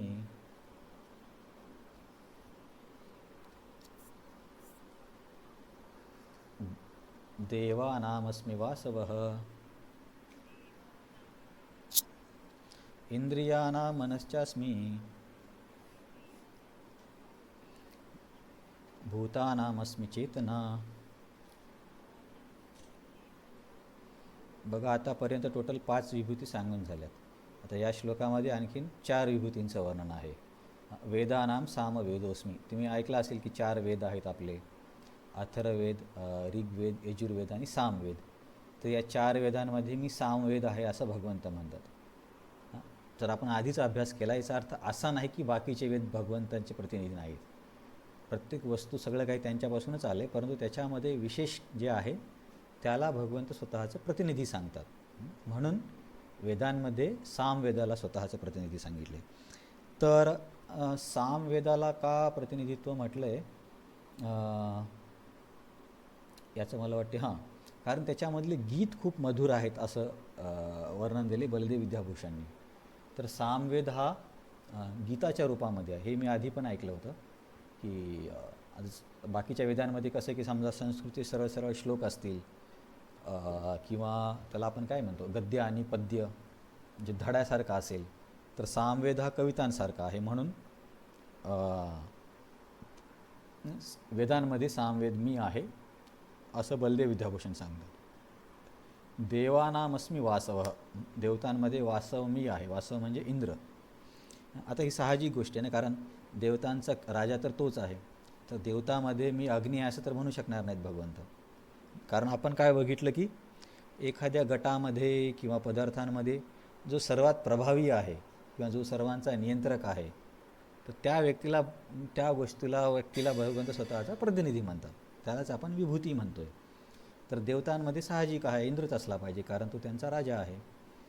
आता इंद्रियांमध्ये कोणता इंद्रिय असेल सांगा बरं, गेस करून न बघता.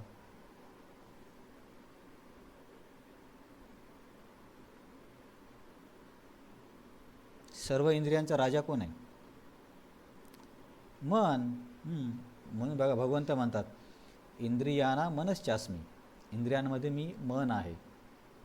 कारण मन जेव्हा इंद्रियांना आज्ञा देतं तेव्हाच इंद्रिय, आपण काय म्हणतो की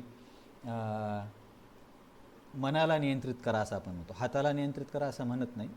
जरी गीतेमध्ये सांगितले की सुरुवात इंद्रियांपासून केली पाहिजे, परंतु मुख्य प्रॉब्लेम मनाचाच आहे.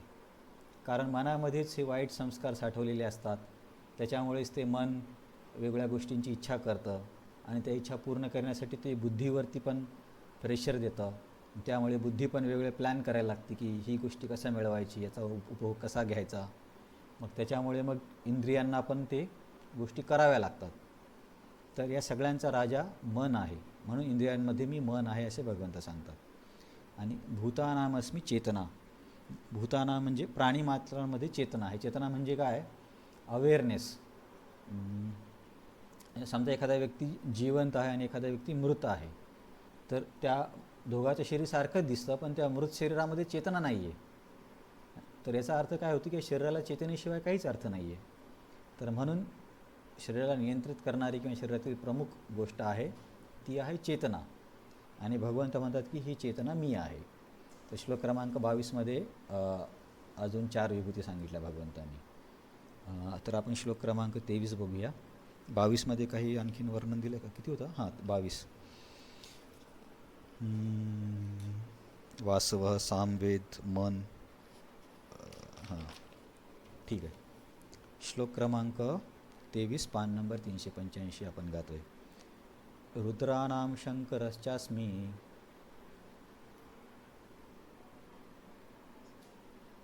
वित्तेशो यक्षरक्षसां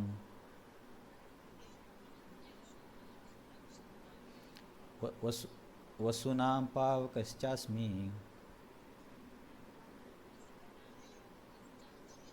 मेरू शिखरिणामहम.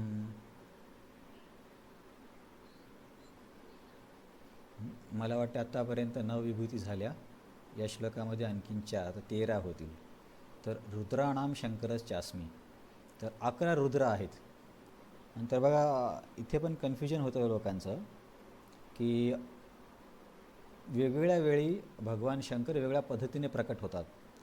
तर यावेळी ते ब्रह्माजींच्या काय म्हणता येईल की 2 भुवयाच्या मधल्या भागाला काय म्हणतात, सेंटर पॉईंट असतो ना, आज्ञाचक्र तर मला वाटतं वरती असेल. 2, आता तुम्हाला हे वर्णन समजलं असेल ना, 2 भुवयाच्या मध्ये जो खाली भाग असतो ना, तिथं आपण तिलक लावतो भ्रुवरमध्ये. तर काय होतं की ब्रह्माजी सुरुवातीला, कारण त्यांना भगवंतांनी सांगितले की आता इथे हे ब्रह्मांड तर निर्माण झालं आहे, तिथं सगळं त्यांना जीवसृष्टीने भरून टाकावं लागेल. कारण जीवांच्या इच्छा आहेत स्वतंत्रपणे उपभोग घेण्याची, त्यांच्यासाठी त्यांना इथे शरीर द्यावे लागतील. तर त्यासाठी ब्रह्मांडजी मग मुलांना तयार करतात की हे पुढे प्रजा वाढवतील. तर सर्वात पहिले ते तयार करतात चतुष्कुमारांना आणि त्यांना सांगतात की तुम्ही आता ही जबाबदारी घ्या आणि प्रजा वाढवा. तर ते म्हणतात नाही, आम्ही या सगळ्यामध्ये पडणार नाही, यामध्ये पडल्यावरती बरेच काही जबाबदारी असतात, आम्ही स्वतःला नेहमी 5 वर्षाचीच ठेवणार आणि केवळ भक्ती करणार. तर हे ऐकून ब्रह्माजींना राग येतो. त्यांना वाटतं की अरे मी इतकी मेहनत करतो, इतके अडथळे येत आहेत आणि याच्यामध्ये हे लोक मदत पण करत नाहीत. तर असं म्हटलं जातं की तो जो क्रोध आहे, तो क्रोध त्यांच्या दोन्ही भुवयांच्या मधून प्रकट झाला आणि त्या क्रोधाला रुद्र म्हणतात. तर याचं वर्णन आता वेगवेगळ्या ग्रंथांमध्ये पुराणांमध्ये वेगवेगळा असेल, त्याच्यावरती काही वाद नाही आहे. इथे कसं सांगितलं आहे किंवा या वेळेसच्या सृष्टीमध्ये कसं सांगितलं त्याच्यानुसार आपण बघतो आहे. फक्त मला एक गोष्ट ही सांगायची की भगवान शंकर आणि ब्रह्माजी एका स्तरावर नाही आहेत. शंकर हे भगवान आहेत, त्यांनी ब्रह्माजींच्या मस्त काय म्हणता येईल दोन्ही भुवयांच्या मधून जरी ते प्रकट झाले तरी ते ब्रह्माजींचे हे नाही आहेत, त्यांची कनिष्ठ नाही आहेत, हे लक्षात ठेवा. कारण की नरसिंहदेव पिलरमधून आले होते, त्याचा अर्थ असा नाही की पिलर नरसिंहदेवापेक्षा श्रेष्ठ आहे. तर हे रुद्र जन्माला आले तर तेव्हा त्यांनी सर्वांनी सगळीकडे विनाश करायला सुरुवात करून दिली ब्रह्मांडामध्ये.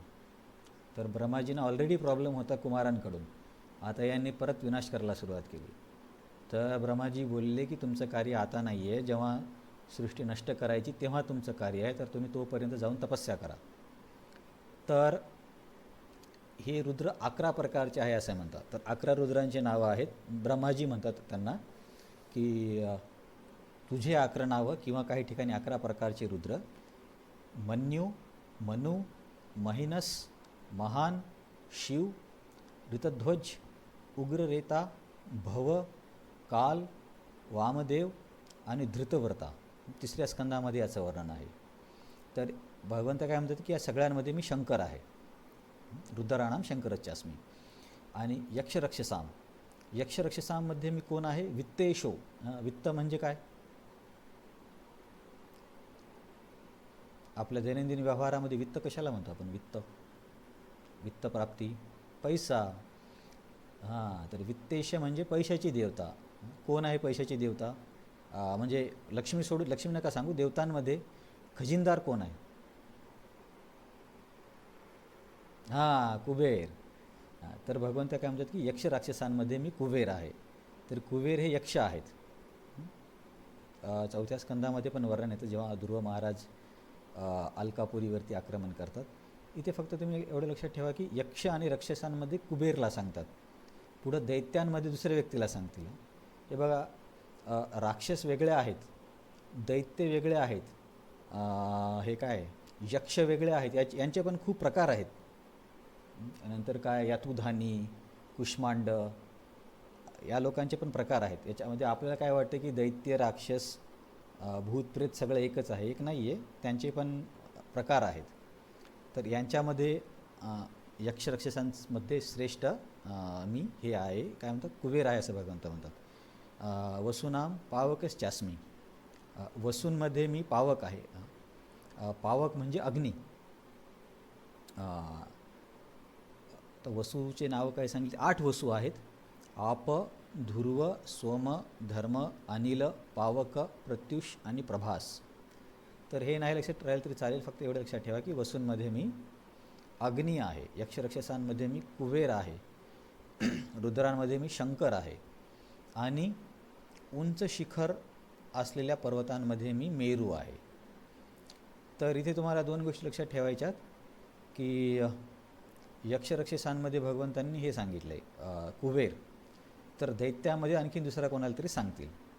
तसंच उंच शिखराच्या पर्वतामध्ये मेरू सांगितलं आहे. तर पुढे आणखीन एका पर्वतांचं वर्णन येईल, तेव्हा त्या दोघांमध्ये काय फरक आहे तुम्हाला लक्षात ठेवावं लागेल. इथं उंच शिखर असणाऱ्या पर्वतांमध्ये मी मेरू आहे असे भगवंत म्हणतात. परत पुढे एका पर्वताचं नाव येईल. हां, तर आता आपण पुढे जाऊया. श्लोक क्रमांक 24, पान नंबर किती आहे, पान नंबर 385मध्ये शेवटचा श्लोक. हे गाऊया आपण. पुरोदसांच मुख्यम माम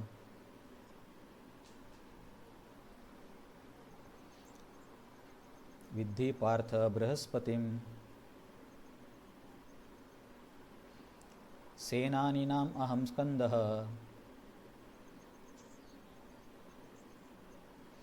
सरसामस्मि सागरः. हां, तर इथे परत 4 विभूतींचं वर्णन आहे. परत तुम्हाला सांगतो, विभूती म्हणजे एखादी वस्तू, पदार्थ, व्यक्ती जे की भगवंतांच्या नियंत्रण करण्याच्या शक्तीला दर्शवते किंवा काहीतरी विशेष दर्शवते त्या गटामध्ये किंवा त्या प्रकारामध्ये.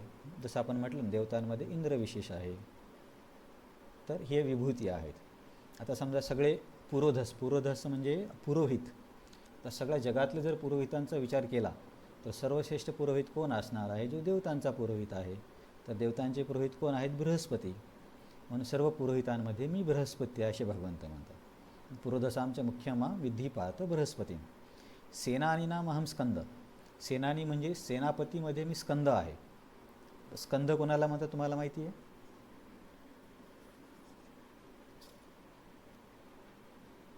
आपल्या महाराष्ट्रामध्ये जास्त त्यांची पूजा करत नाहीत, पण दक्षिण भारतामध्ये करतात. स्कंद म्हणजे कार्तिकेय. तुम्ही मला वाटतं त्यांनाच मुरुगन पण म्हणतात.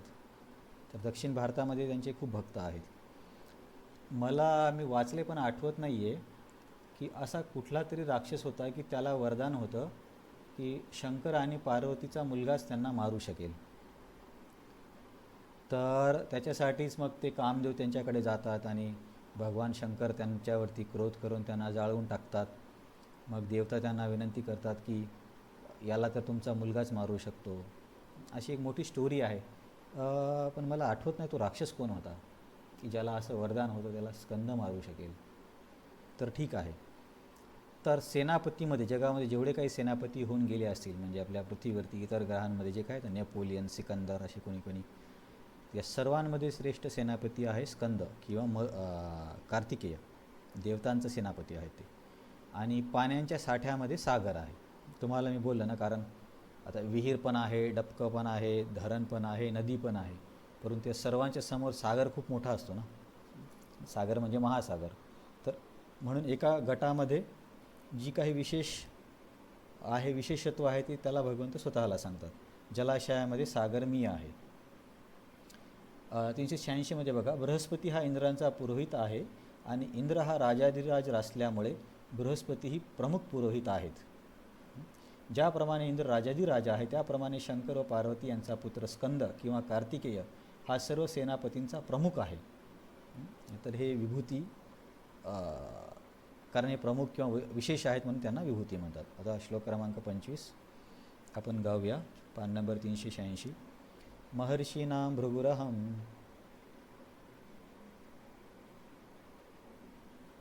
अरे सगळे गायब झाली काय?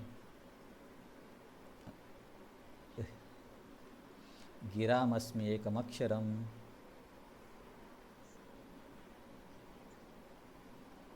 यज्ञानां जप यज्ञोस्मि स्थावरानां हिमालय. तर महर्षीमध्ये मी भृगू आहे म्हणतात. तर महर्षी पण भरपूर आहेत, जसे की पुलत्स, पुलाह, क्रतू, असे त्यांना ब्रह्माजींच्या वेगळ्या भागातून ते प्रकट होतात.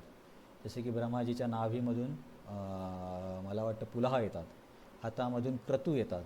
तर ब्रह्माजीच्या मनापासून भृगूची निर्मिती होते. हे भृगु ऋषी, हे भृगु ऋषी जे तेच आहेत ज्यांनी ब्रह्मा, शंकर आणि विष्णूमध्ये श्रेष्ठ कोण आहे याची चाचणी करण्यासाठी ते गेले होते तिघांकडे. तर ती खूप मोठी स्टोरी आहे. तर तेच भृगु ऋषी आहेत. तर यांना महर्षीमध्ये, सगळ्या जगातल्या महर्षीमध्ये भृगु मी आहे, म्हणजे माझी ती विभूती आहे किंवा माझा तो प्रतिनिधी आहे किंवा मला तो दर्शवतो असं म्हणू शकतो. परंतु याचा अर्थ असा नाही की भृगु कृष्ण आहे. हां, हे लक्षात ठेवा. याचा अर्थ असा होत नाही की सिंह कृष्ण आहे. ते एक विशेषत्व कृष्णाचं बद्दल चिंतन करण्यासाठी मदत करतं, परंतु ती व्यक्ती वस्तू कृष्ण नाही आहे. पण विष्णूमध्ये आपण म्हणू शकतो की ते आणि त्यांच्यामध्ये काही फरक नाही आहे. तर हां, गिरामस्मी एकम अक्षरम, सर्व शब्दांमध्ये एक अक्षरी ओंकार मी आहे. ओंकार हा एक अक्षरी आहे. ओंकारापासून सर्व वेदांची, शास्त्रांची निर्मिती झाली. तर ओंकार हा आदिध्वनी आहे. नंतर यज्ञानाम जप यज्ञस्मी, वेगळ्या प्रकारचे जे यज्ञ केले जातात, अश्वमेध,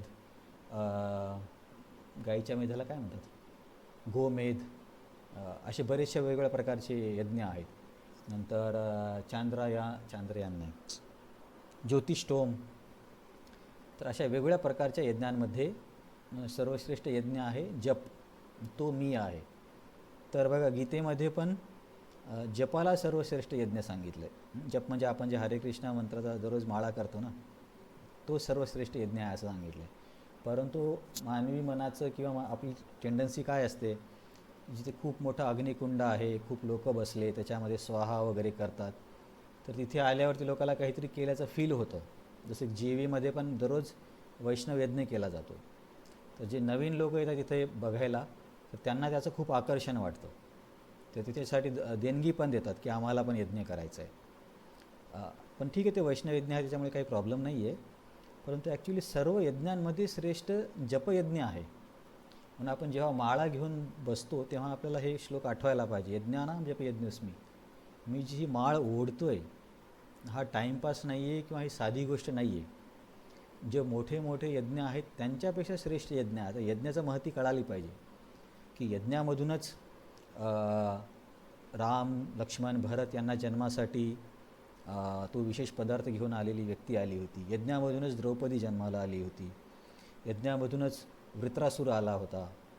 तर या यज्ञातून खूप काही गोष्टी झालेल्या आहेत. म्हणजे ज्या यज्ञातून द्रौपदी येते म्हणजे यज्ञ किती पॉवरफुल असला पाहिजे. तर पण त्या यज्ञांपेक्षा, या सर्व यज्ञांपेक्षा श्रेष्ठ यज्ञ जपयज्ञ आहे म्हणतात भगवंत. परंतु काय माहिती, सगळी आपली टेंडन्सी आहे की जिथं खूप काही मोठं वगैरे दिसतं त्यालाच आपण श्रेष्ठ समजतो. तर कोपऱ्यात माळ घेऊन बसणं त्याला एक कारण असं पण आहे की यज्ञामध्ये, ज्या मोठ्या यज्ञामध्ये सगळ्यांना दिखावा पण होतो की कोण आलं, मोठ्या मोठ्याने मंत्र बोलले जातात, लोकांना असा फील होतो. परंतु जप घेऊन तुम्ही जगाच्या कोणत्या कोपऱ्यात माळ करताय तर कुणाला काही कळणार आहे. परंतु ॲक्च्युली भगवंत त्याला महत्त्व देतात. पण ठीक आहे, आपली मानसिकता वेगळी आहे. प्रभुपाद तात्पर्यामध्ये काय म्हणतात, ब्रह्माच्या पुत्रांपैकी भृगु सर्वात सामर्थ्यशाली ऋषी आहेत. दिव्य ध्वनीमध्ये ओंकार हे भगवान श्रीकृष्णांचे रूप आहे. आता मी तुम्हाला विचारणार नाही, याच्या आधी एक श्लोक आला होता की ओंकार कोण आहे म्हणून. पुढच्या वेळेस तुम्ही मला सांगा. सर्व यज्ञांमध्ये पान नंबर 386 वरती बघा, सर्व यज्ञांमध्ये हरे कृष्ण कृष्ण कृष्ण हरे हरे, हरे राम राम राम हरे हरे या महामंत्राचा जपयज्ञ म्हणजे श्रीकृष्णांचे परमपवित्र रूप आहे. ॲक्च्युली बाकीच्या विभूतीमध्ये कसं आहे की सिंह म्हणजे कृष्ण नाही आहे, परंतु हरे कृष्ण महामंत्र म्हणजेच कृष्ण आहे. कारण नामचिंतामणी कृष्ण चैतन्यरस विग्रह पूर्णशुद्धो नित्यमुक्तो अभिन्नत्वात नामनामिनः. नाम आणि नामी, ज्याचं नाव आणि ती व्यक्ती त्यांच्यामध्ये भेद नाही आहे. म्हणून हे जो महामंत्र आहे हेच कृष्ण आहे. म्हणून आपण जेव्हा जप करतो तेव्हा आपण कृष्णाच्या सोबत आहोत. जसं की तुम्ही ऐकलं असेल की आपण जेव्हा जप करतो तेव्हा आपल्या जिभेवरती कृष्ण नृत्य करतात, असं कुठं वर्णन येतं ना. तर ही खूप महत्त्वाची गोष्ट आहे, परंतु त्याच्याकडे दुर्लक्ष करतात. आणि आता बघा, आपण आधी पण एका पर्वताचं नाव बघितलं. कुठला पर्वत होता तो? हां, मेरू.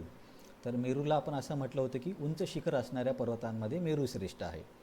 तर ते हिमालयाला काय म्हणतात की स्थिर असणाऱ्या वस्तूंमध्ये हिमालय श्रेष्ठ आहे.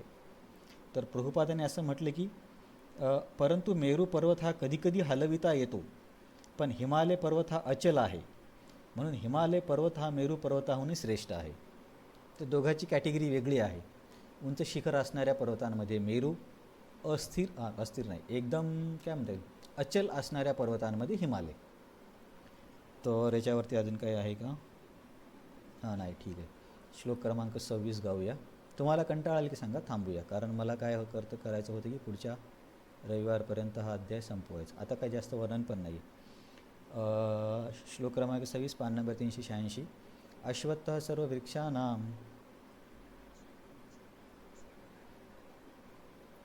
देवर्षीणां च नारदः गंधर्वाणां चित्ररथः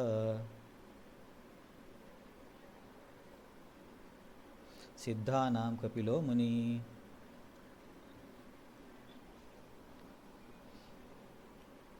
हां, तर वृक्षांमध्ये मी अश्वत्थ आहे असे म्हणतात.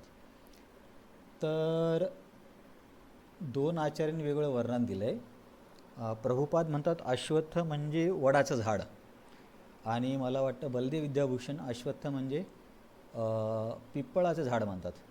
पिपळाचं झाड तुम्हाला माहीत असेल ना? हां, तर आमच्या गावी पण मी ऐकलं होतं लहानपणी की म्हणजे बाजूच्यांच्या अंगणामध्ये पिपळाचं झाड होतं, तर त्यांना काहीतरी तिथे बांधकाम करायचं होतं, ते तोडत होते. तर बरेच लोक त्यांना येऊन बोलले की अरे या झाडाला तोडू नका, हे बरोबर नाही आहे, याच्यामध्ये भगवंत असतात. आणि कधीकधी त्या झाडाला लोक काहीशी म्हणजे पूजा पण करायची. तर मला नंतर कळलं की ॲक्च्युली भगवंत पिपळाला स्वतःचा प्रतिनिधी म्हणतात. तर पिपळ आणि वड आपण दोन्ही लक्षात ठेवू शकतो. वडाची पण पूजा केली जाते ना. तर वृक्षामध्ये प्रभुपादांच्या तात्पर्यानुसार वट किंवा पिपळ दोन्ही. तुम्ही हे ऐकलं का, पिपळामध्ये विष्णूचा वास असतो असं कधी मी ऐकलं? तुम्ही नाही ऐकलं? मी तर लहानपणी ऐकलं. हां हां, तर वृक्षांमध्ये पिपळ किंवा वट आहे. देवर्षीमध्ये नारद आहे. तर आपण आधी बघितलं होतं ना, महर्षीमध्ये कोण म्हटले होते? भगवंत. अरे मागच्या श्लोकात झालं ना, हरिबोल. भृगू. महर्षीमध्ये भृगू, देवर्षीमध्ये नारद. तर देवर्षीमध्ये नारदांना श्रेष्ठ म्हणण्याचं कारण आहे कारण भक्तीमुळे. नारद हे 27 अवतार आहेत. गंधर्वानां चित्ररथ. गंधर्व म्हणजे जे लोक खूप मधुर गायन करतात. म्हणून आपल्याकडे बघा पण काही काही गायकांना अशी उपमा दिली जाते ना, स्वरगंधर्व. कुणाला ते नाव दिलं मला माहीत नाही, स्वरगंधर्व वगैरे असे आहेत नावं. तर गंधर्व म्हणजेच यांचं एक, या लोकांची पण एक ग्रह असतं, ते खूप सुंदर गातात. तर त्यांच्यामध्ये सर्वात सुंदर गाणारा चित्ररथ आहे, म्हणून गंधर्वांमध्ये चित्ररथ हा माझी विभूती असे भगवंत म्हणतात. सिद्ध व्यक्तींमध्ये मी कपिल मुनी आहे. सिद्ध म्हणजे ज्यांच्याकडे नैसर्गिक अशा शक्ती आहेत. आपण म्हणतो ना एकदम छोटं होणं किंवा काहीतरी प्रकट करणं. सिद्ध व्यक्तींमध्ये कपिल आहेत. तर कपिलामध्ये फक्त एवढं लक्षात ठेवायचं आहे की 2 कपिल आहेत शास्त्रांमध्ये सांगितलेले, आणि दोघाही कपिलांच्या वडिलांचं नाव सेम आहे. दोघांच्याही वडिलांचं नाव आहे कर्दम ऋषी, परंतु त्यांच्या आईचं नाव वेगळं आहे, म्हणून तिथं भेद कळतो. तर हे जे कपिल मुनी आहेत, जे 3ऱ्या स्कंदामध्ये माता देवहूतीला सांख्य योगाचं ज्ञान देतात, ते भगवंतांचे अवतार आहेत. आणि दुसरा एक कपिल मुनी होता, तो नास्तिक शास्त्र देतो. तर तो कपिल वेगळा आहे, आणि हे कपिल भगवंतांचे अवतार आहेत. म्हणून कपिल देवांचं नाव आलं तर कधीही असं म्हटलं जातं, देवहूती पुत्र कपिल. आईचं नाव जोडण्याचं कारण हे आहे की दुसऱ्या कपिलाच्या वडिलांचं नाव पण सेम होतं, म्हणून त्या दोघांमध्ये भेद करण्यासाठी देवहूती पुत्र असं म्हटलं जातं. यांचं बरंच वर्णन भागवतमच्या 3ऱ्या स्कंदामध्ये आहे. हां, तर प्रभुपाद काय म्हणतात 387च्या तात्पर्यात, कपिल मुनींना श्रीकृष्णांचा अवतार मानण्यात येते आणि त्यांनी सांगितलेल्या तत्त्वज्ञानाचा उल्लेख श्रीमद भागवतात करण्यात आला आहे. त्यानंतर आणखी एक कपिल विख्यात झाला, पण त्याने सांगितलेले तत्त्वज्ञान हे नास्तिकवादी आहे, म्हणून या दोघांमध्ये फार अंतर आहे. हे लक्षात ठेवा. तर आता आपण पुढे जाऊया. याच्यामध्ये आचार्यांनी कुणी जास्त टिप्पणी दिली नाही, म्हणून मी पण लवकर लवकर पुढे जातो. आपण काही मिस करत नाही आहोत. श्लोक नंबर 27, पान नंबर 387 गाऊया. उच्चय श्रवसम अश्वानाम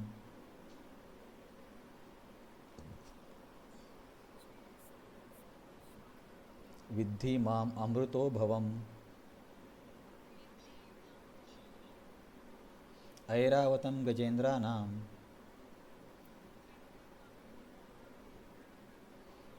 नरानां च नराधिपम्.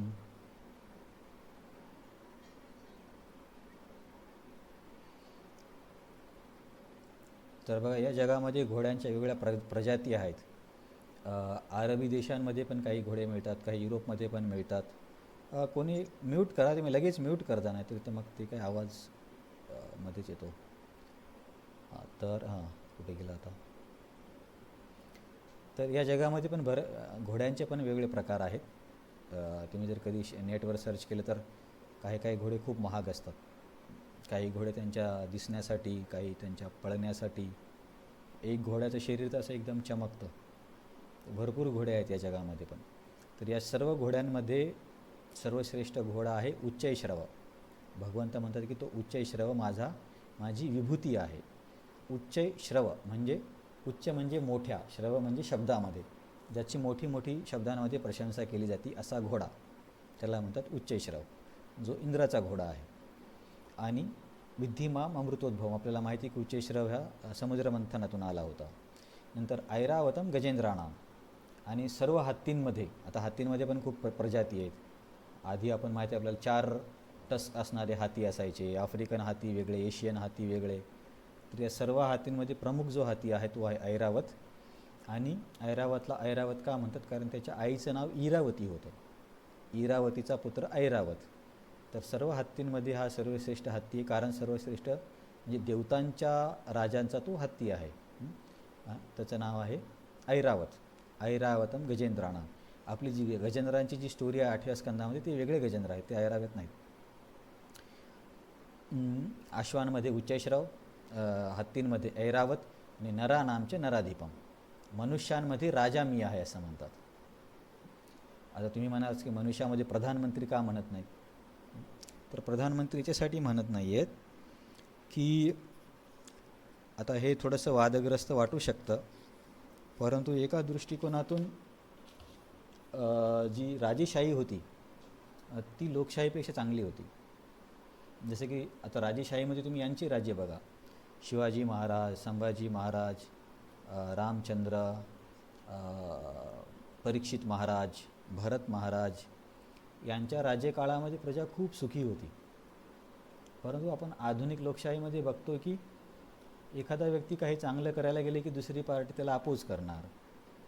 आणि एखादा व्यक्ती समजा दारुडा आहे, त्याला माहीत पण नाही कोण प्रधानमंत्री आहे, कोण आमदार खासदार आहे, त्याला 500 रुपये दिले आणि दारू दिली की तो मतदान टाकतो. आणि त्याच्या मताला जेवढी किंमत आहे तेवढीच किंमत एखाद्या सुशिक्षित व्यक्तीला, ज्याला जाणीव आहे की देशासाठी काय आवश्यक आहे, त्याच्या मताला पण तेवढीच किंमत आहे.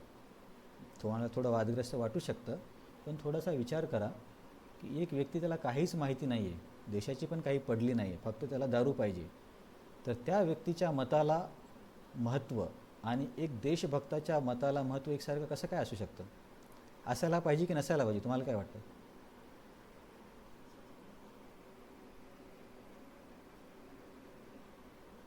अरे हे तर तुम्हाला तुमच्या कॉमन सेन्सनं सांगायचं आहे, शास्त्रातून नाही.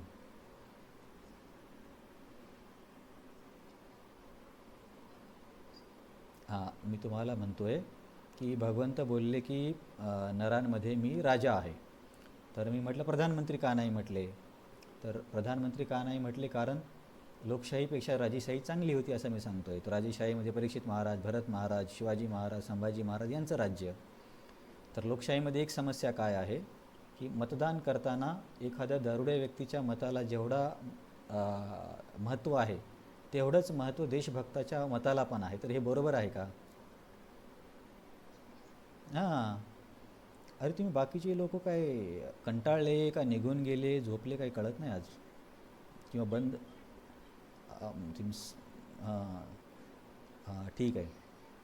तर पण ठीक आहे, बाहेर हे थोडं वादग्रस्त होईल, परंतु बऱ्याच दृष्टिकोनातून लोकशाहीमध्ये खूप फॉल्ट आहेत. कुणीही निवडून हां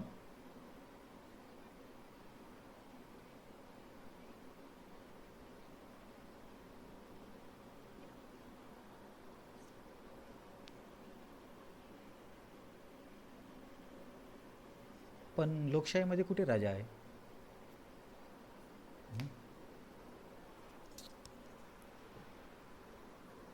हम्म, मी काय सांगतोय की अ,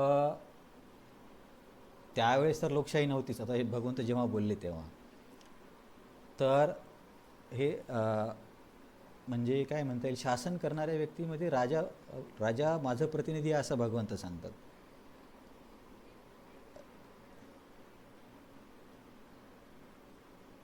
ओके ओके ओके, तुम्ही प्रधानमंत्री आणि राजा असं म्हणताय म्हणून का? मग तर एक प्रेसिडेंटचं पण पद आहे अमेरिकेमध्ये. मग प्रेसिडेंट तर आणखीन मोठा होईल.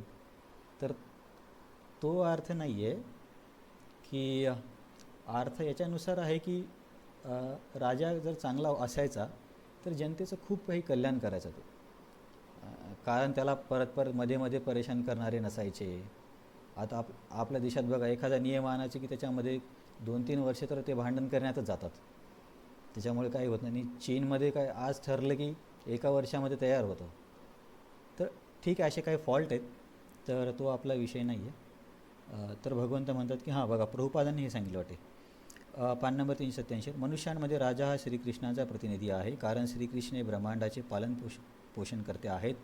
आणि ज्या राजांना त्यांच्या दैवी गुणांमुळे, कुठला पण राजा नाही, राजाच्या पदावर नियुक्त केले जाते दैवी गुणांमुळे, ते आपापल्या राज्याचे पालनपोषण करतात.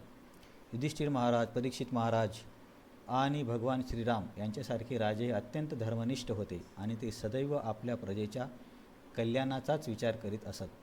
वेदांमध्ये राजाला भगवंतांचा प्रतिनिधी मानण्यात येते.